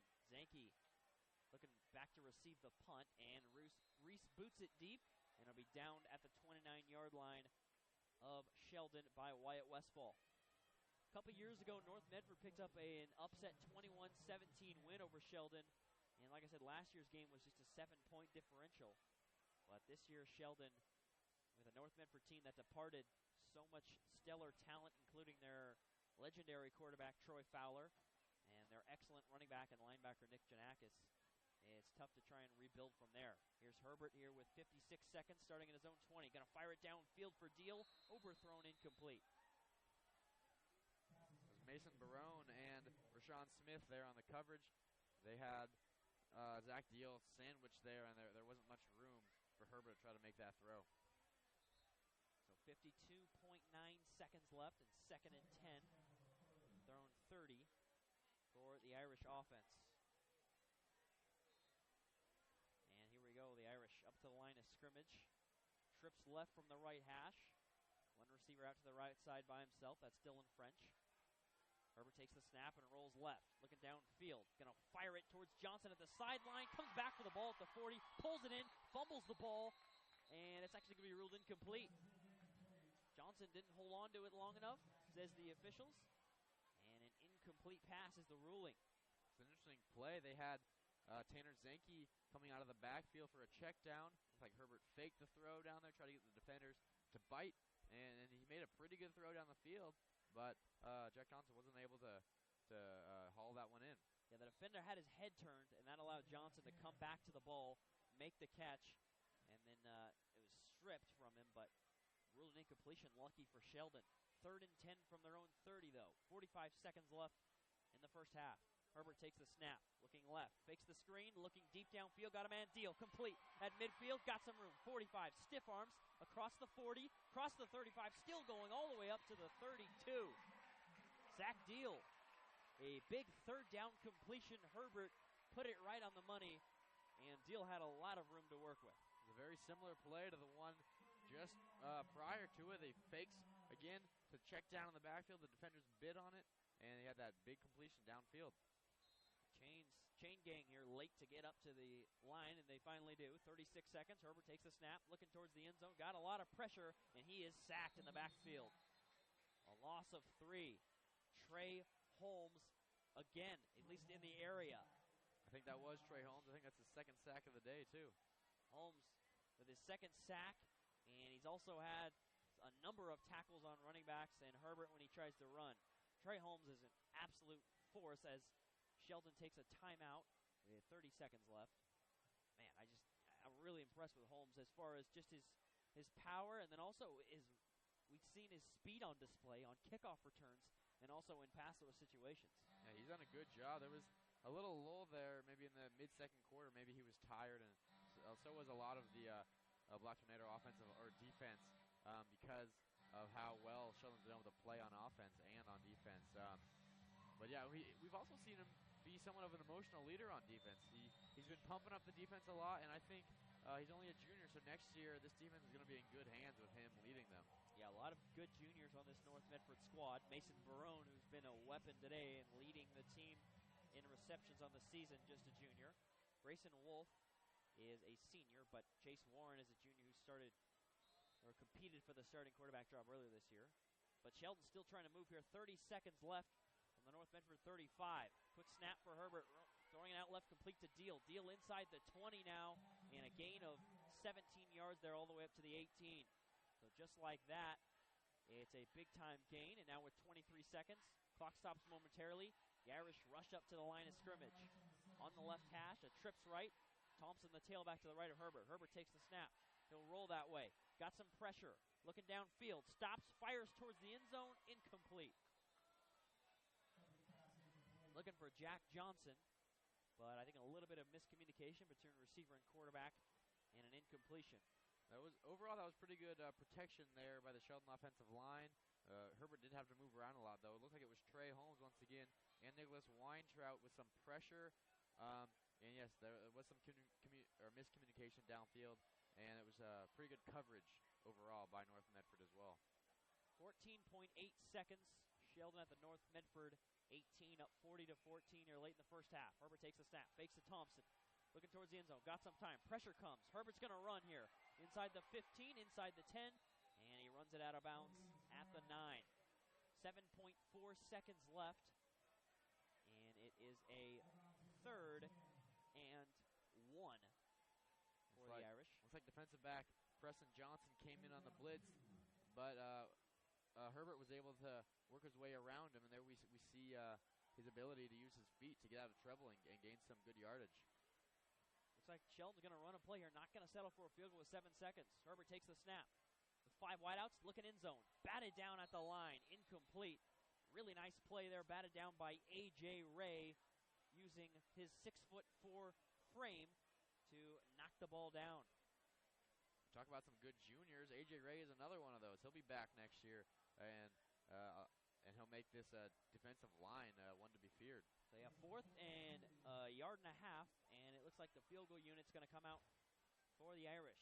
Herbert's only attempted 1 field goal this season. He made it. It was a short one against Jesuit. And here's his 2nd attempt of the year. This one is going to be a 26-yard field goal attempt. Graham Johnson, the holder, down on a knee at the 16-yard line. 4.7 seconds. Sheldon small risk there with 7 seconds trying to throw into the end zone. But here's the field goal attempt. Snap, hold, and the kick is good. Right down the middle. That's going to end the first half. 43-14, Sheldon with a big-time lead over North Medford.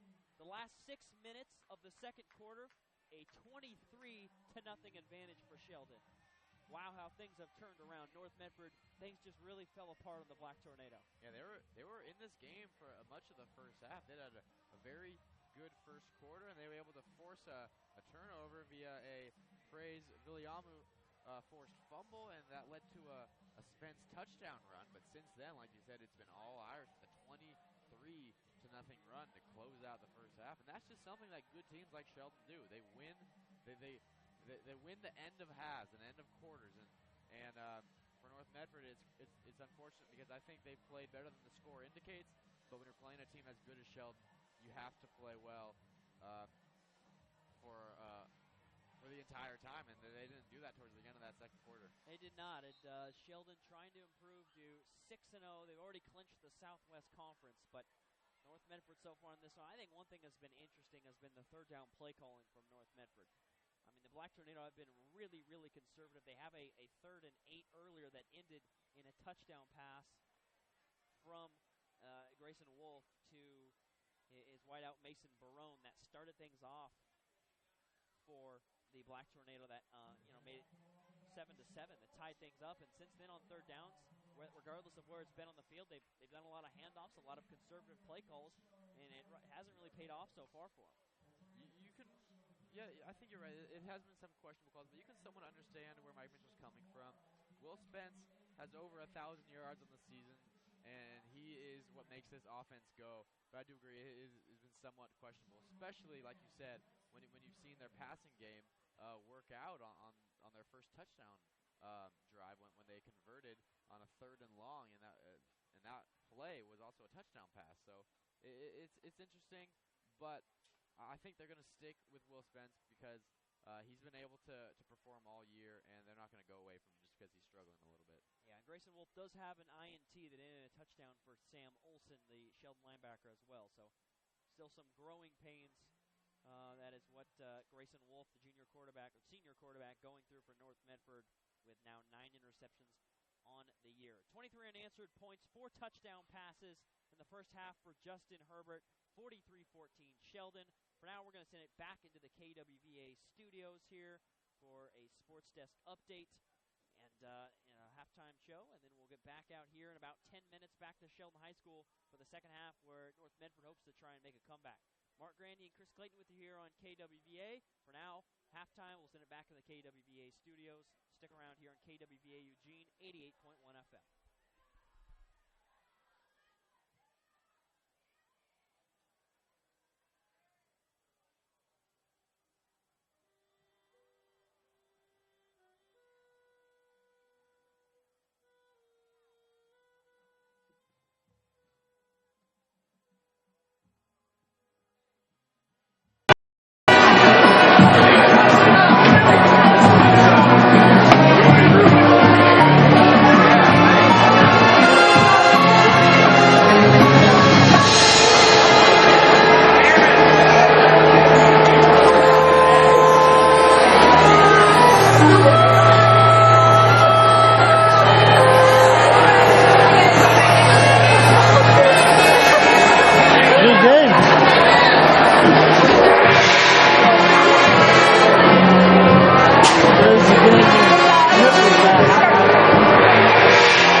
outside with Zanke and Dylan French and Jack Johnson. You just can't contain them. And when we saw that with Tanner Zanke, perhaps best displayed on that long screen pass that he ended up scoring on.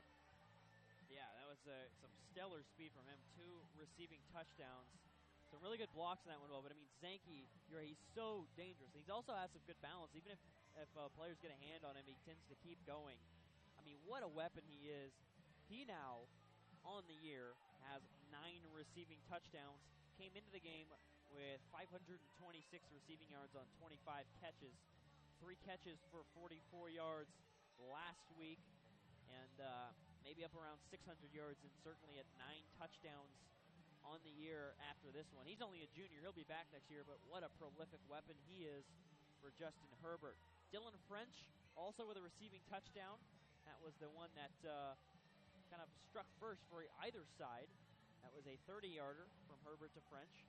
And then the other touchdown, or the other receiving touchdown, was from Herbert to Jack Johnson from 16 yards out. C.K. Thompson also responsible for a 5-yard rushing touchdown.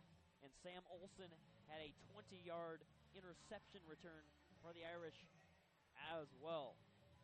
Yeah, you mentioned how many weapons this Sheldon offense has, and when that's the case against a team like this, if you're North Medford, you can't give the ball away, and that's exactly what they did when Sam Olson had that pick six, like you just mentioned, Chris.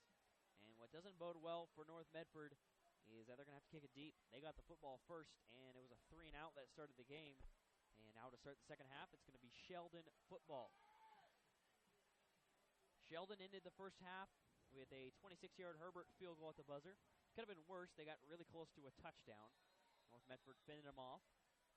And back to return will be Zanke and Deal with Corey Reese booting it deep. Special teams have really been an issue today for North Medford. Yeah, they have. Sheldon's been able to start most of their drives with very, very good field position. See where this one starts. It's going to be a short kick again. Takes a crazy bounce at the 15. Zanke corrals it. Zanke looking for a lane. He's got some room. Up to the 40. Across the 45. Still going across midfield. Across the 45 of North Medford. And all the way up to the 42. Man, Zanke's so dangerous every time he touches the football. It's like he knows. We were just talking about how dangerous he is. He just goes and shows us again. Took that one all the way into North Medford territory.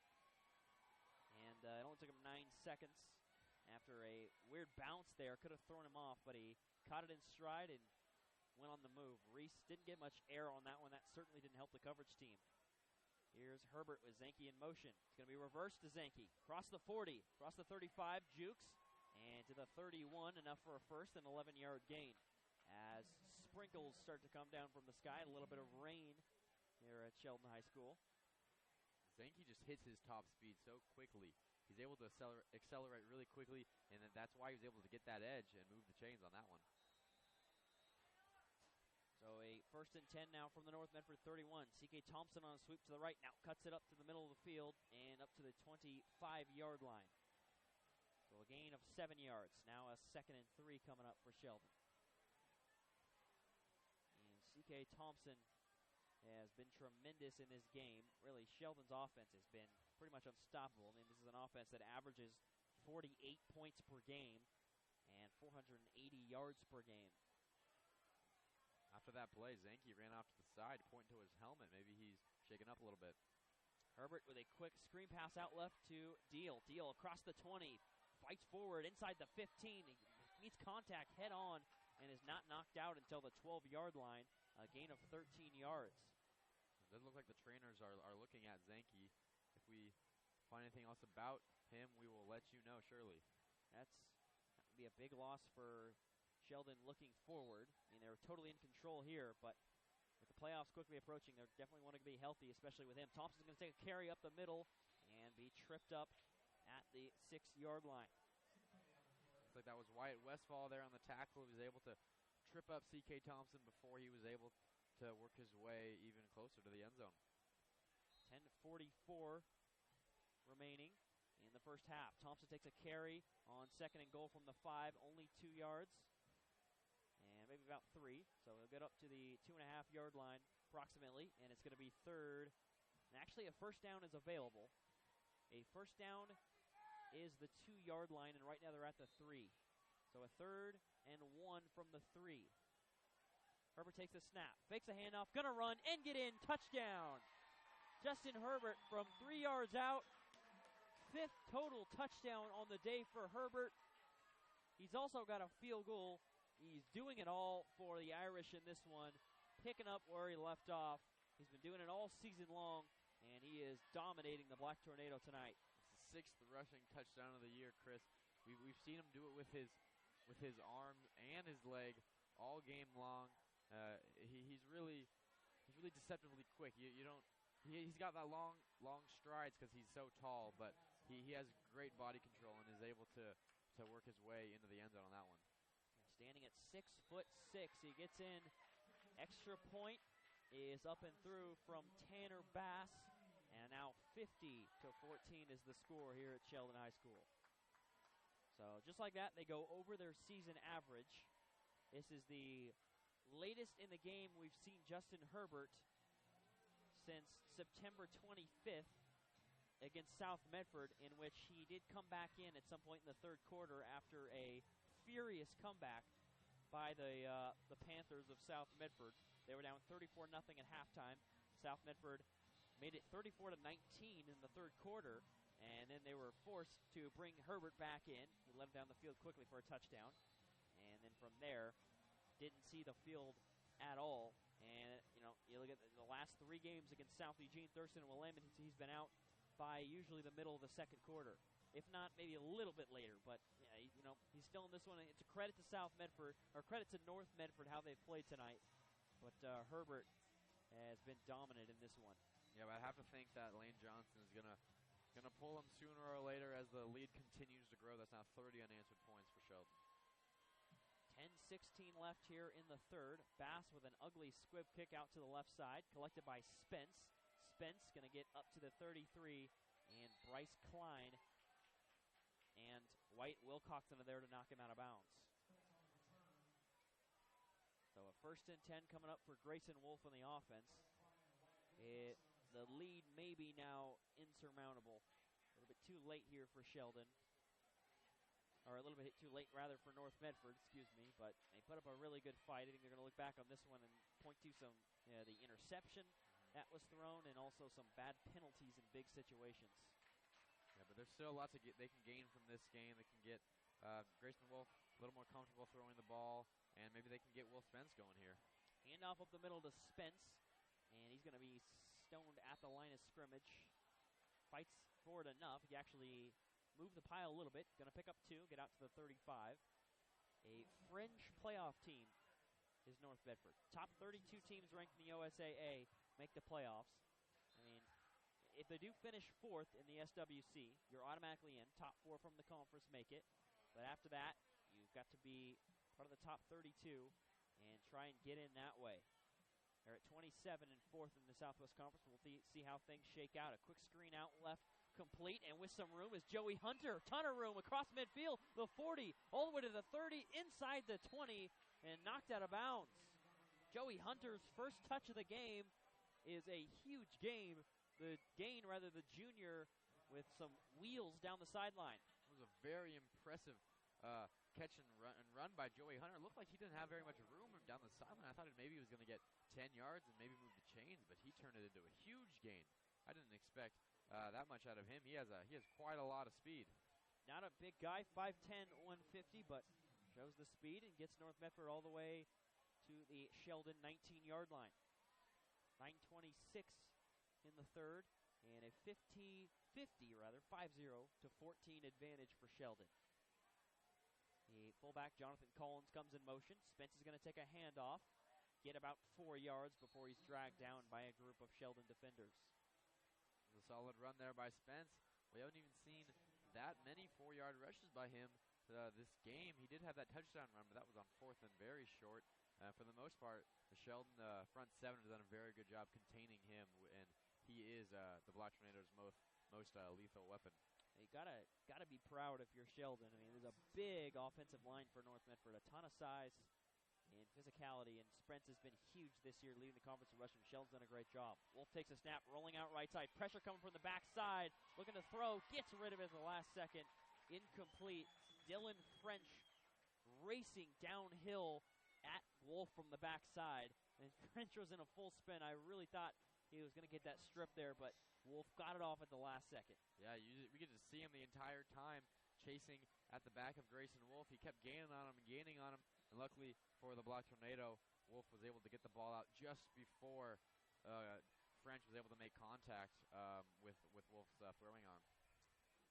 And it looks like there might be a flag on the play. Looks like Wolf might have been arguing to the refs about maybe a hit that maybe drove him to the ground after that throw. Well, if they call grounding here, that's going to be a tough call because he was hit as he threw that.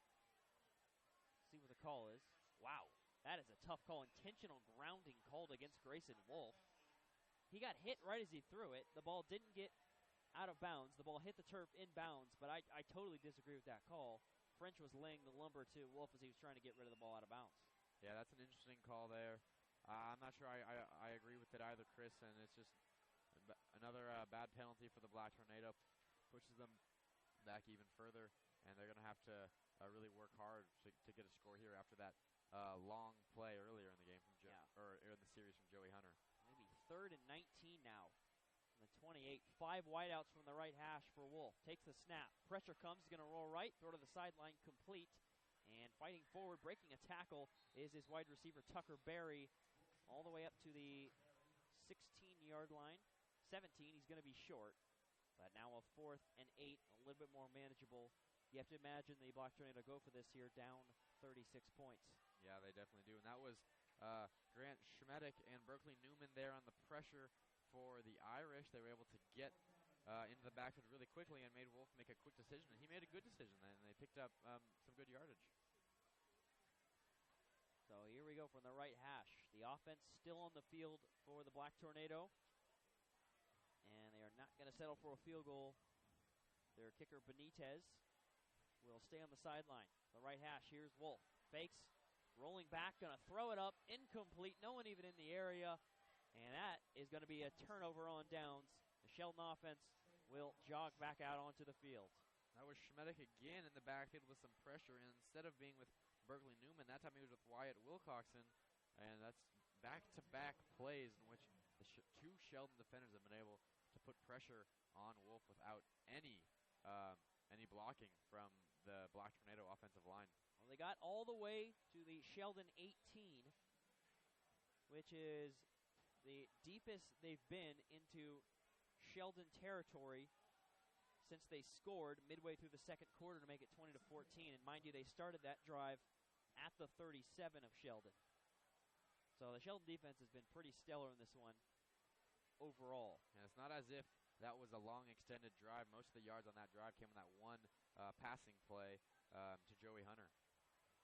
A second down now and 6 after a handoff up the middle to Thompson and into the 6-yard gain. Herbert's still in the game. He fakes a Thompson. Got some room here on a keeper. Across the 35 and up to the 36-yard line. Nice tackle by Preston Johnson. Herbert will help him up, but it's a really nice gain all the way up to the 36-yard line. I can't imagine that Herbert is going to stay in this game for much longer. Especially, I can't imagine they're going to keep drawing up running plays for him. The worst thing that could possibly happen is he gets rolled up on wrong or he gets tackled wrong and he really hurts himself. C.K. Thompson on a sweep out left here. All the way up to the 45. Gain of 8 yards. It's senior night. They will have some home playoff games, but maybe that's part of it, giving the seniors a little bit more time out there to play. But all the starters still in the game here for Sheldon. 7:36 left in the third. Herbert from the left hash takes a snap. Another handoff to Thompson. Thompson looking for some room. Across midfield. Runs headfirst into a fender, but goes down at the 48. Yeah, he went headfirst against Wyatt Westfall and was able to push him back. But luckily for the Black Tornado, there's another defender there that was ready to take him down. And he spot him at the 47. And now 7:25 left in the third. And the Irish with trips right again here from the left hash. Coming in motion is Deal. Herbert will give a reverse to Deal. Got blockers out in front, cross the 40. Still in bounds, inside the 30, inside the 25. Cuts back, inside the 20. French out in front to block. Deal cuts back, touchdown. And you can check that touchdown, probably coming back. Flag way back at the 31. A spectacular reverse touchdown for Deal is going to be coming back. That's unfortunate, too, because it was a very good run by Deal. He also picked up very good blocks by Garrett Peters and Wyatt Wilcoxon early on, and then also down the field with a block from Dylan French. Block in the back is the call, and this one is, like we said, coming back. It's going to be spotted at, it looks like the 41. That's where it will be. So it'll be a first down still, but a first and 4 situation. 7:05 left, would have made it 56-14 Sheldon, but instead it's still 50-14, and Herbert still on the field for the offense. On the left hash here, it trips right. Thompson's going to get another handoff inside the 40, puts his shoulder down, fights forward, and gets all the way up to the 37. C.K. Thompson loses his helmet, and he's going to have to jog off the field here. It looks like there's an injured Black Tornado player, and there is. That's Derek Kinsey, the senior linebacker. I mean, Thompson went right at Kinsey, hit Kinsey right on the shoulder. You hope his shoulder's okay. It looked like his right shoulder is shaken up a little bit, but that's just the physicality of C.K. Thompson. Mark him at the 36 of North Medford. Clock winding down here, 6:50 left. C.K. Thompson on a carry up the middle to the 33. A gain of 3 yards. That's actually James Sizemore. First James Sizemore sighting of the night. He comes in usually in these situations. Does a really good job, mind you, in these situations. He's a guy that would play a lot more for most teams. 29 carries, 195 yards, and a touchdown on the year. 6 carries, 40 yards last week. Going to be another reverse to deal. This is a play that scored, and now he's got some room again. Inside the 20, taken down up to the 18. I thought he had a little bit more room than that, but it was closed up pretty quickly. That reverse play really working well the last 2 times they ran it. Of course, the time prior to that was called back on a block in the back. Talked about Sheldon's weapons at halftime. They can run that same play with a number of different plays. They can run that with Dylan French, Zach Deal, or Tanner Zanke, and it's worked a lot tonight. It's going to be a James Sizemore carry, getting all the way inside the 5 and all the way to the 1. 17-yard gain. Sizemore nearly got his second rushing touchdown of the year. Sizemore with a burst of speed. 6:07, and Sizemore steal the tailback. Sheldon trying to punch it in. Herbert still the quarterback with trips right. Hand off to Sizemore, and he's stuffed at the line of scrimmage. North Medford going for the strip, and forward progress stopped. Going to be a loss of a yard. Looks like Trey Holmes there once again. In the middle of it, there were a couple of other Black Tornado defenders there, but it's no surprise that Trey Holmes is the one that locked up Sizemore and made him lose a couple yards. Trey Holmes is just a beast. That's the only way you can say it. That guy has been phenomenal. Herbert keeps it. He's going to run out left, run over defender, fight forward, and in for a touchdown. Justin Herbert, touchdown number 6. His second rushing touchdown. He's got 4 through the air, and now he's got 34 touchdowns total on the season. You talk about Trey Holmes being a beast. Justin Herbert is a beast on his own, too, with that run. He ran over a couple Black Tornado defenders on his way in for his second rushing touchdown of the game. 5:35, and now it's 56-14 Irish. This one has taken a turn for the worse for the North Medford Black Tornado. Tanner Bass' extra point is up and through, and now that is 37 unanswered points for the Sheldon Irish. So we'll see how much longer the Sheldon starters are in the football game. But from here on out, it looks like Sheldon's going to take this one and improve to 7-1 on the year, 6-0 in Southwest Conference play. Sheldon, number 6 in the OSAA rankings. So undoubtedly guaranteed to be a playoff team. Playoffs start next Friday. We'll have that for you right here on KWVA Eugene, 88.1 FM. And maybe even Willamette. Might bring you Willamette's playoff game as well. But, what a job Sheldon has done. Herbert probably done for the night. And I think this is a good timing for this game for the Irish. I mean, you have a North Medford team that shows Sheldon some adversity early. You had a really good forced fumble earlier in this game, from Billy Amu. You had them close the gap, and then Sheldon has been able to retaliate. So I think good timing for this game as the playoffs approach, where you're going to see some really tough opponents. Yeah, we've talked about their last few games. I mean, they've all been by at least 47 points, I think. Yes. At least, at the very least of the margin of victory. And this one's up there too. But it's good to see the Sheldon team respond to a little bit of adversity, because they haven't had to done that much, especially late in the season. Tucker Berry on the return for North Medford on the kickoff, out to the 29. And margin of victory the last 3 for the Irish, 47, 56, and 43. 50-7 win over South Eugene. Game before that was canceled. It's going to be at Roseburg. It's the weekend of the horrific tragedy at Umpqua Community College. And the game before that, back on September 25th, was a 48-25 win over South Medford, a game that Sheldon was up 34-0 at halftime. And September 18th, they had a pretty good game with Grants Pass. But overall, Sheldon's been dominant in the SWC, so a little bit of a test in this one. Certainly going to be tested beyond the first round of the playoffs. Grayson Wolf still the quarterback, a quick screen out left, complete to his man. Going to be a short gain of about 3 yards for North Medford. That was Jack Johnson there on the tackle. And Tucker Berry on the reception.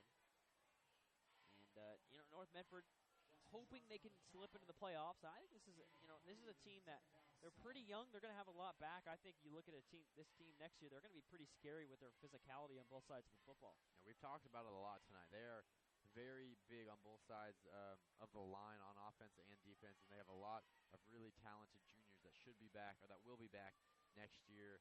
And I'm excited to see what they'll be able to do next year. So here's a toss play outright to Will Spence, trying to find some room, cuts it upfield. Wow, thrown down at the line of scrimmage. Chandler Obermeyer flips him around and chucks him on the ground. That was actually Rashawn Smith, one of the backup running backs, and Obermeyer, who's been tremendous this year, was physical on that tackle, loss of a yard. It was a very impressive tackle. He found his way through the offensive line of the Black Tornado and was able to find the ball carrier and throw him down to the ground, like you said. 4:10 and counting left here in the third. And it's a 3rd and 9 for North Medford. We should be seeing the running clock here soon. Grayson Wolf will roll out to the left side. Lots of pressure. Trying to get a pass off, and he's sacked. Back at the 25-yard line. There's a number of Sheldon players in the backfield. Looks like Dakota Hubert and Ryan Walk were in on the pressure for Sheldon. There were a couple of others in there as well, but that's been the story of the game. Sheldon's been able to get lots of pressure on Grayson Wolf and not allow any running room for Will Spence. So 4th and 14. And North Medford will have to punt once again. The last 3 drives and now 4 drives. Actually, last 4 drives. This will be the 5th drive in a row that North Medford has ended in no points. Another short Reese punt out to the right side. Gets just across midfield to the 49-yard line. So a 26-yard punt there for Reese. And that's really killed North Medford tonight. And, I haven't watched every North Medford game, but I imagine that's killed them this season as well. That field position can really hurt you, and I don't know how. Even their special teams coverage and kick return coverage hasn't been great either. So that's something that's going to hurt this team if they do make the playoffs. And obviously, it's hurt this season so far. They're just giving away bad field position to the other team. Yeah, they have a very good defensive front seven, like we've talked about, but you can't put your defense in a situation where they have to defend against a short field each and every drive. Sam Olson now the quarterback for Sheldon. He's going to run out to the right side, trying to find some room, heading towards the sideline, only going to get 5 yards and drag down.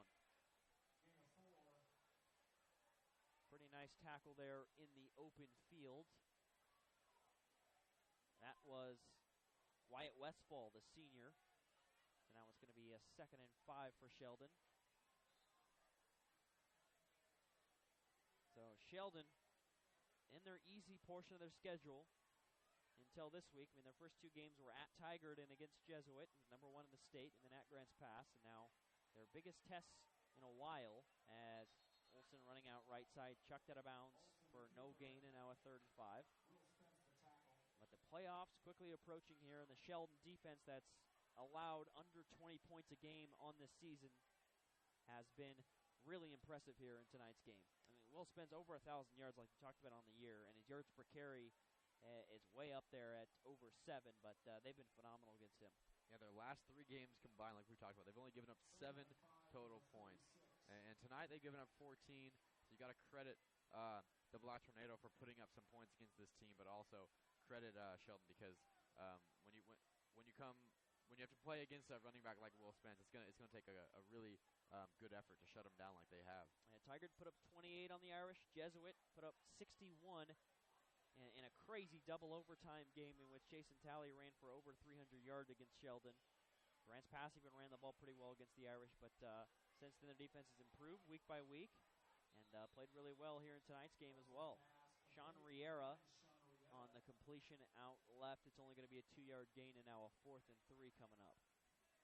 But you talked about how last 3 games Sheldon's only allowed 7 points, but also the last 2 games under 100 yards for their opponents. 95 yards for Willamette last week and 99 the previous game before that for Thurston. And South Eugene, back on October 9th, didn't have much more than 100 yards. I believe it was around 130. And so really, really impressive. And Sheldon also, good job on the turnover battle, as Sheldon will punt it away and let the clock run down as far as possible.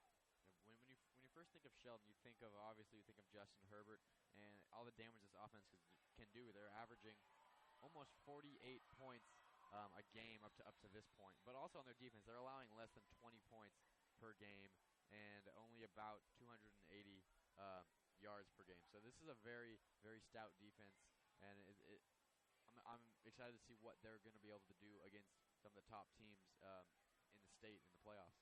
Yeah, a minute and a half left here in the third. For some reason, not a running clock yet.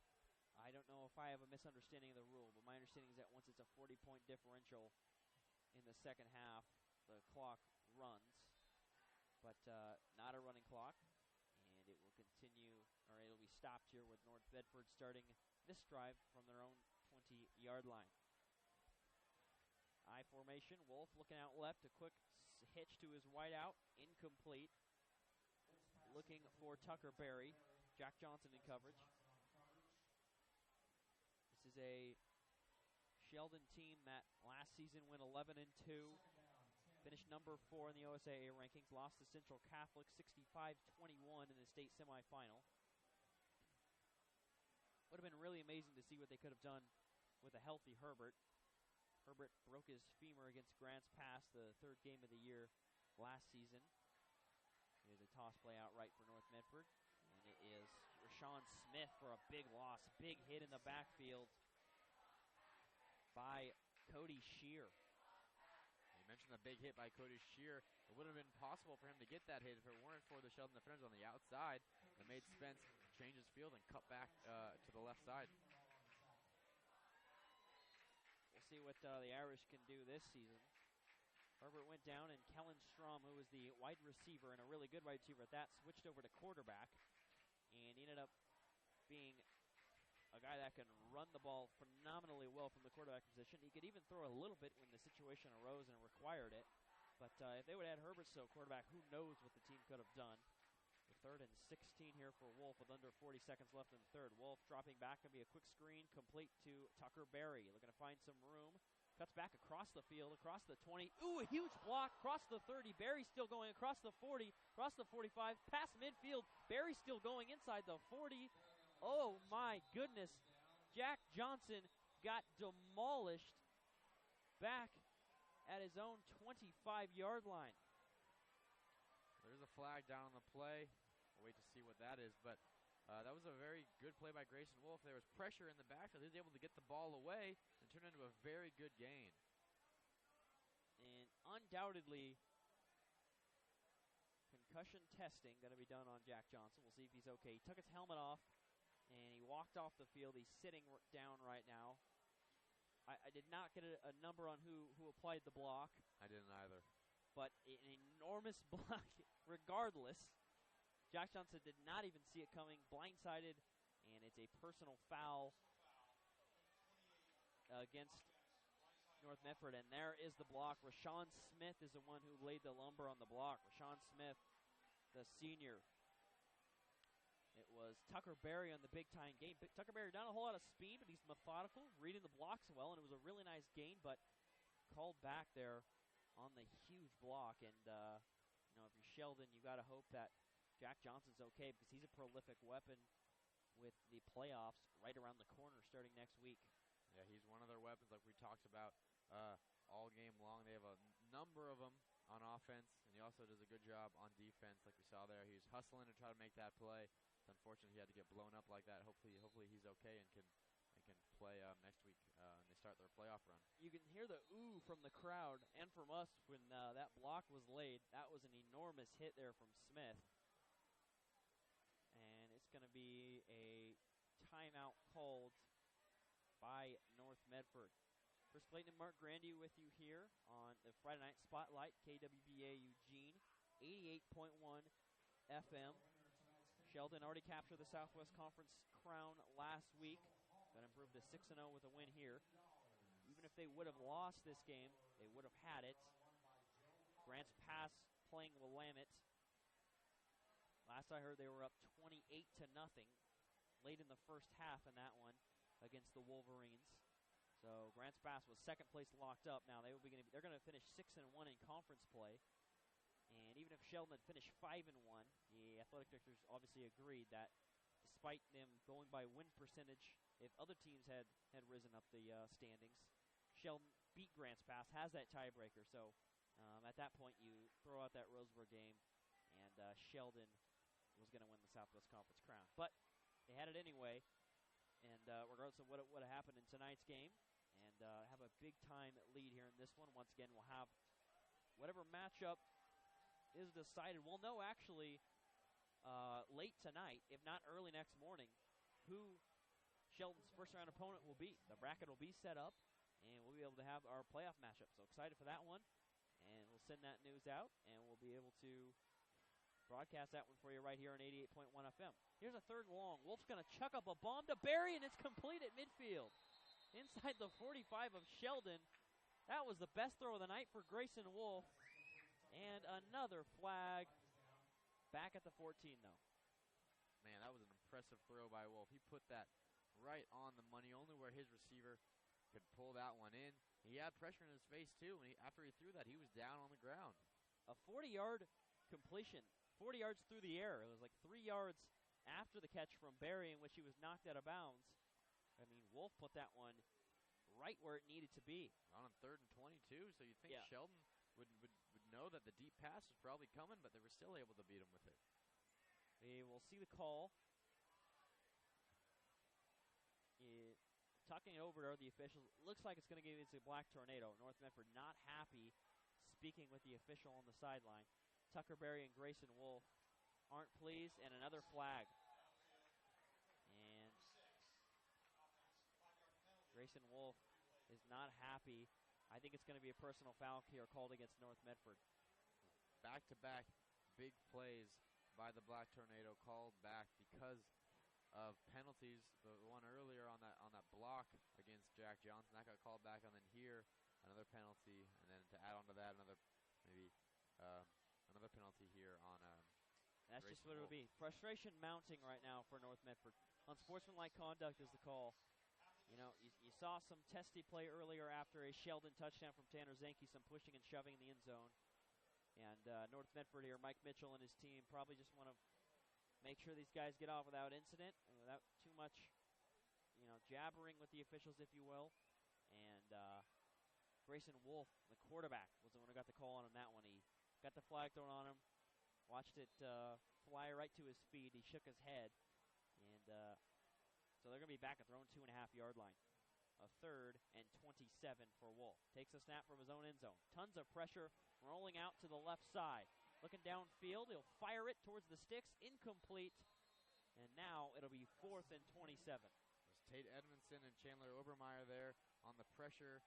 Like we've been calling Obermeyer's name quite a lot here in the second half. He's been back in the backfield, chasing Wolf around very often, and that was the case there. And he was able to get enough pressure on him to make it a tough throw by Wolf. And now it'll be 4th and very, very long, and the Black Tornado will be forced to punt. Been calling Obermeyer's name all season long. He's got 8.5 sacks on the year, leads the team. Also, that's coming into this game. He might have a sack tonight. Sometimes it's hard to tell with how many Sheldon players get pressure until we see the official stats. Here's Reese going to boot it from the back of his own end zone. Just gets it off. And Zanke back to receive at the 35. Looking for some room. Head towards the sideline inside the 30 and thrown down at the 28. That is going to do it for the third quarter. After 3, Sheldon dominant, a 57-14 lead over the North Medford Black Tornado. Talked about it all night. Black Tornado made it interesting early. It was a Sheldon 7-0 lead to start things off. And then North Medford locked things up at 7 apiece. Sheldon eventually went up 20-7. And then North Medford cut the lead down after a forced fumble. A Tanner Zanke fumble made it 20-14. But since then, Herbert and the offense have been tremendous. Tanner Zanke's been a prolific weapon. Herbert obviously phenomenal as he always is. He's got 6 total touchdowns.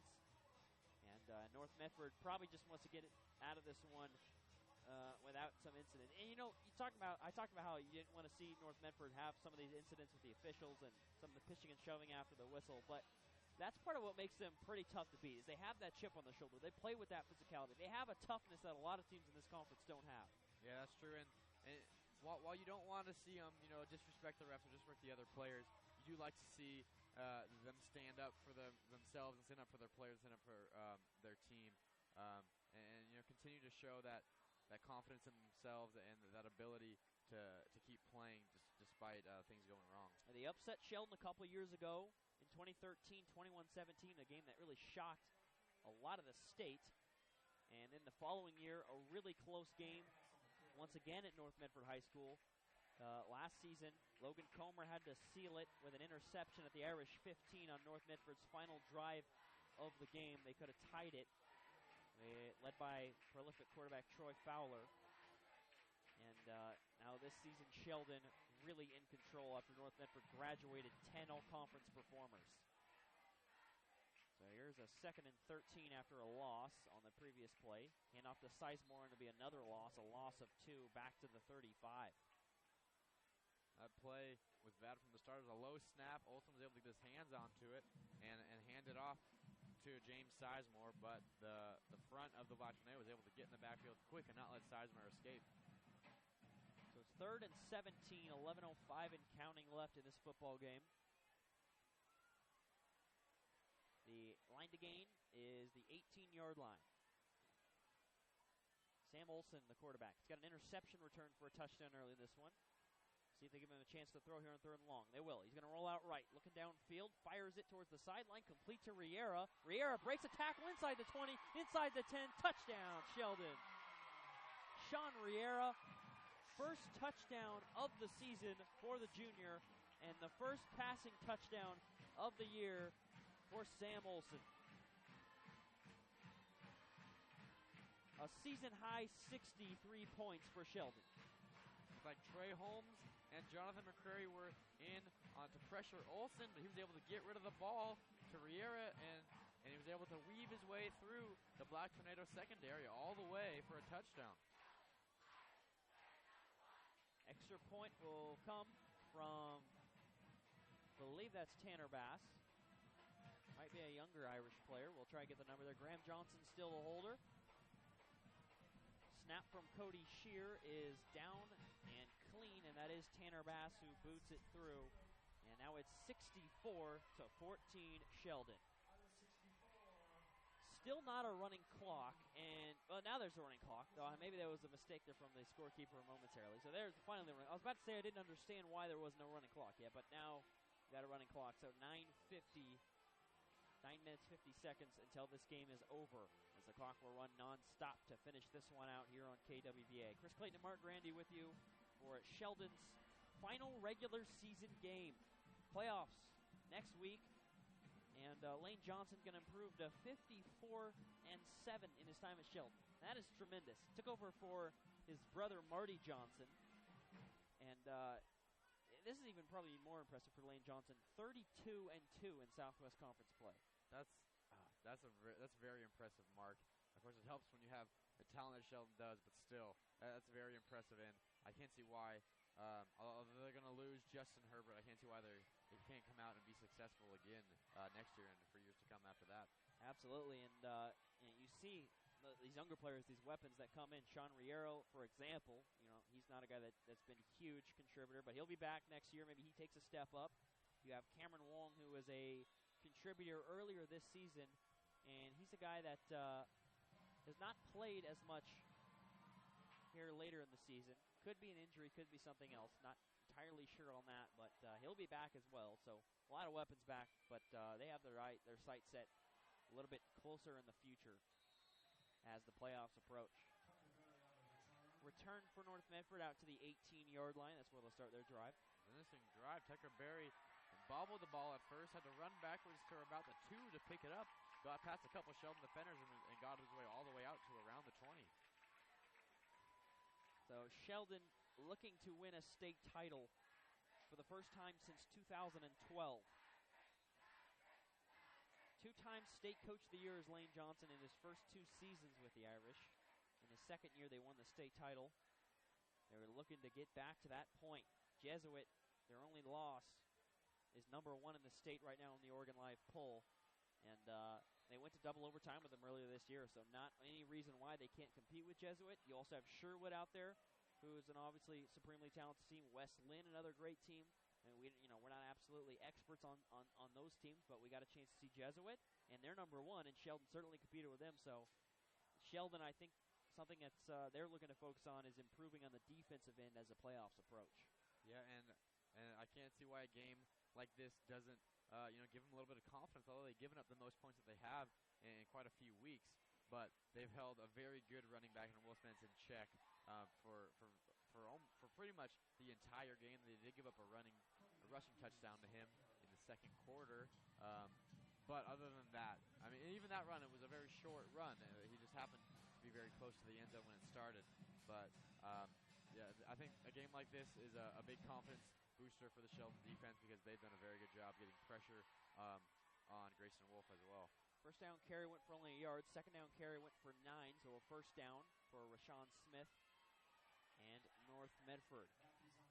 That's actually Cody Matthews on the carry there on that one. That was the senior picking up a yard, so now it'll be 2nd and 9 from their own 31.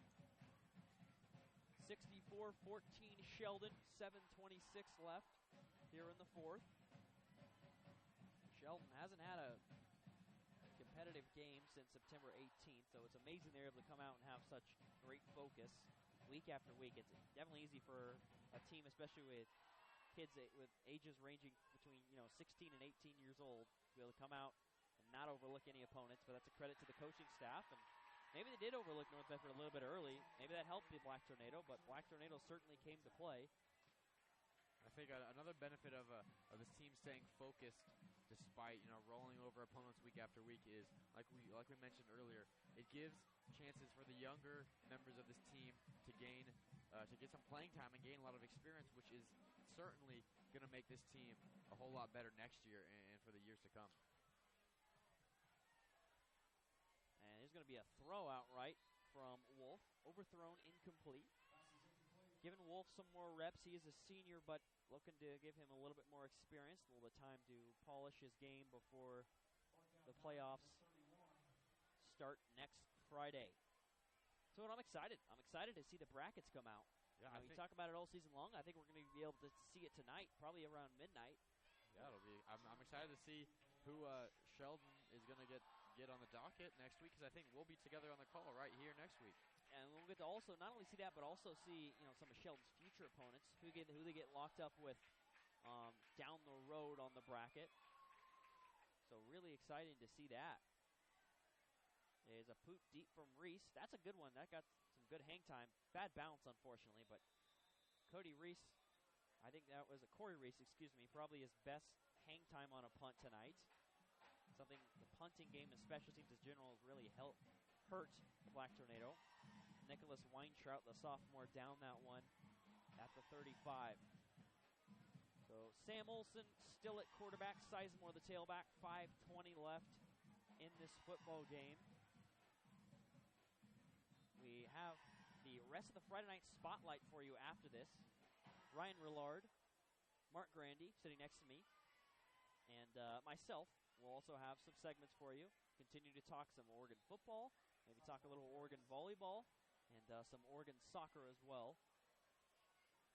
And so we'll have probably about a half hour or so to talk some more Oregon athletics. 2nd and 11 after a 1-yard loss from Sizemore. Trips right here for Sam Olson from the left hash. Riera comes in motion. Going to be a handoff to Sizemore up the middle. Sizemore is getting stuffed at the line of scrimmage. Only got a yard on that one. I keep bringing it up, but I just can't get over the size of Michael Polatevau. He is so much bigger than everyone else on the field. That's a large human being. And the rest of the Black Tornadoes line is pretty big themselves. It is. He just towers over all of them. Right. Even Trey Holmes next to him, who is 6 feet and 270 pounds. Polatevau at 6'5", 300. He dwarfs everyone with his height and also his pure size. I mean, that is a huge high school football player that you do not see that often in the state of Oregon. And he's been good tonight. I mean, not only does he have the size, he's not, not an awkward, uncoordinated big man. He's got some good technique. He's shown the power, and he's stuffed some runs. Guy that size has probably got to be fatigued. Not a shot against him in any way. I mean, Sheldon's been on the field for so long, but he's still playing hard and still playing well. That's part of what makes this Black Tornado team intriguing this season, and also in years past. You know, they were really good last season with Troy Fowler and Giannakis, but also had a good line on both sides of the ball. Maybe their line went kind of undersold, if you will, underrated, as booting it deep is Ryan Walk for Sheldon, and that one will be downed at the 23-yard line. A nice punt by Bryce Klein. Down by Bryce Klein, that is. Yeah, I think I underrated the North Medford line. They had some size just because of the skill position players they had. They had Tristan Holmes, the brother of Trey Holmes. Tristan Holmes now plays basketball at Southern Oregon University, and it was a really good wide receiver and defensive back, and good basketball player for North Medford. But, but this is a line for North Medford that's going to be pretty much intact next season and even in the playoffs. So we'll see if they can try and make some noise next week and as the years go on here. Yeah, we've talked about the strength of the Black Tornado lines on both the offensive and defensive side of the ball all night, and they have done a good job getting some pressure on them, and they haven't done a great job opening up holes for running backs tonight. But you also have to credit Sheldon's defense doing a good job of closing them up, because this is a tough line to do that against, and they've done a good job. Yeah, that's a good point. You know, Chandler Obermeyer has been excellent. Nathan Mahaffey has also been good. Wyatt Wilcox, and I mean the front seven in general. Grant Schmedick as well has been able to, despite the size of North Medford, still able to, not only in pass protection situations, use their speed, but also even sometimes their bull rush and their power. Tate Edmondson's a guy with as much power as anyone in the state. Defensive tackle for Sheldon. On 2nd and 4, it's a quick completion out to the right side to Joey Hunter for a gain of 2. His last reception went for about 40 yards. So now a 3rd and 3 coming up. Minute 47 left in this one. Still a 64-14 lead for Sheldon. Speaking of Southern Oregon University, mentioned their basketball team with Tristan Holmes. That's one of the teams Oregon men's basketball is going to be playing in an exhibition game. And before that, they play on Tuesday of next week against Northwest Christian. And we will have that game for you right here on KWVA Eugene, 88.1 FM. First time in KWVA history that we'll have an Oregon men's basketball game on our airwaves. Once again, an exhibition game for Oregon, but Ryan Willard and myself will be on the call for that one. We're really excited to be able to bring you that one. By the way, a nice 12-yard gain on a run there on the last carry for North Medford. Cody Matthews up the middle out to the 42-yard line. And it'll be Matthews again up the middle. Gain of only 3. Just to give a quick update on Jack Johnson, who left the game after that big hit. He is standing on the sideline with his helmet back on with his teammates. So he seems to be fine to me. And that's good for Sheldon heading into the playoffs next week. Absolutely. We'll see, his official status, but you're right. Really good sign. Took a huge hit, if you weren't with us earlier, from Rashawn Smith at about the 25-yard line. A big block that sprung a huge gain for Tucker Berry. Picked up about 40 yards on a screen pass that he just kind of meandered his way downfield through some nice blocks downfield, and called back, though, because of that blindside hit. Unfortunate situation for Smith, but personal foul nonetheless. And 5 seconds, North Medford's actually in Sheldon territory now. They're going to check up a Hail Mary. And it's going to be lobbed toward the 10 and picked off by Bryce Klein. It'll be thrown down. That was a new quarterback in the game for North Medford. And that's going to do it. 64-14 is going to be your final score. Sheldon is going to win another Southwest Conference crown. Not only that, they did that last week, but they're going to do it undefeated. 7-1 on the year, 6-0 in SWC play. North Medford drops to 4-5 overall, 3-4 in Southwest Conference play. They're trying to hang on and make it into the playoffs right now at 27 in the OSAA. Once again, we'll know later tonight the playoff matchups for you. And wow, what a game for Justin Herbert. 6 total touchdowns for the Irish. And again, that was 20-14, 44 unanswered points. So I guess credit Sheldon for retaliating after North Medford, looking confident, being aggressive, and playing with that physicality and toughness that you don't see from many teams in this conference. I think for North Medford, they have to be a little disappointed. I mean, of course, they lost by 50 points, but it's different when you're in the game. You know, you compete. You can't compete with this team, especially when you were in the game. Almost a quarter and a half through, you were right there against the best team in the conference, and it has to be deflating to end this game the way they did when they gave up 44 consecutive points. Yeah, and tough break for North Medford, but like I said, still have a chance to maybe be in the playoffs. This is a defense of North Medford that only allowed 21 points a game, which is second in the conference. But Sheldon put up 64. That's a season high for the Irish. Really nice tune-up game, if you will, with the playoffs right around the corner next week, and we'll have that one for you right here on KWVA. For right now, we're going to send it down south. Zach Bigley is on the call down in Spiegelberg Stadium, Thurston at South Medford. For Mark Grandy, I'm Chris Clayton. We'll be back with you for some segment of some Friday Night Spotlight after the Thurston game is over. For right now, we'll go back down south. Zach Bigley and Matt Tyra on the call down at Spiegelberg Stadium.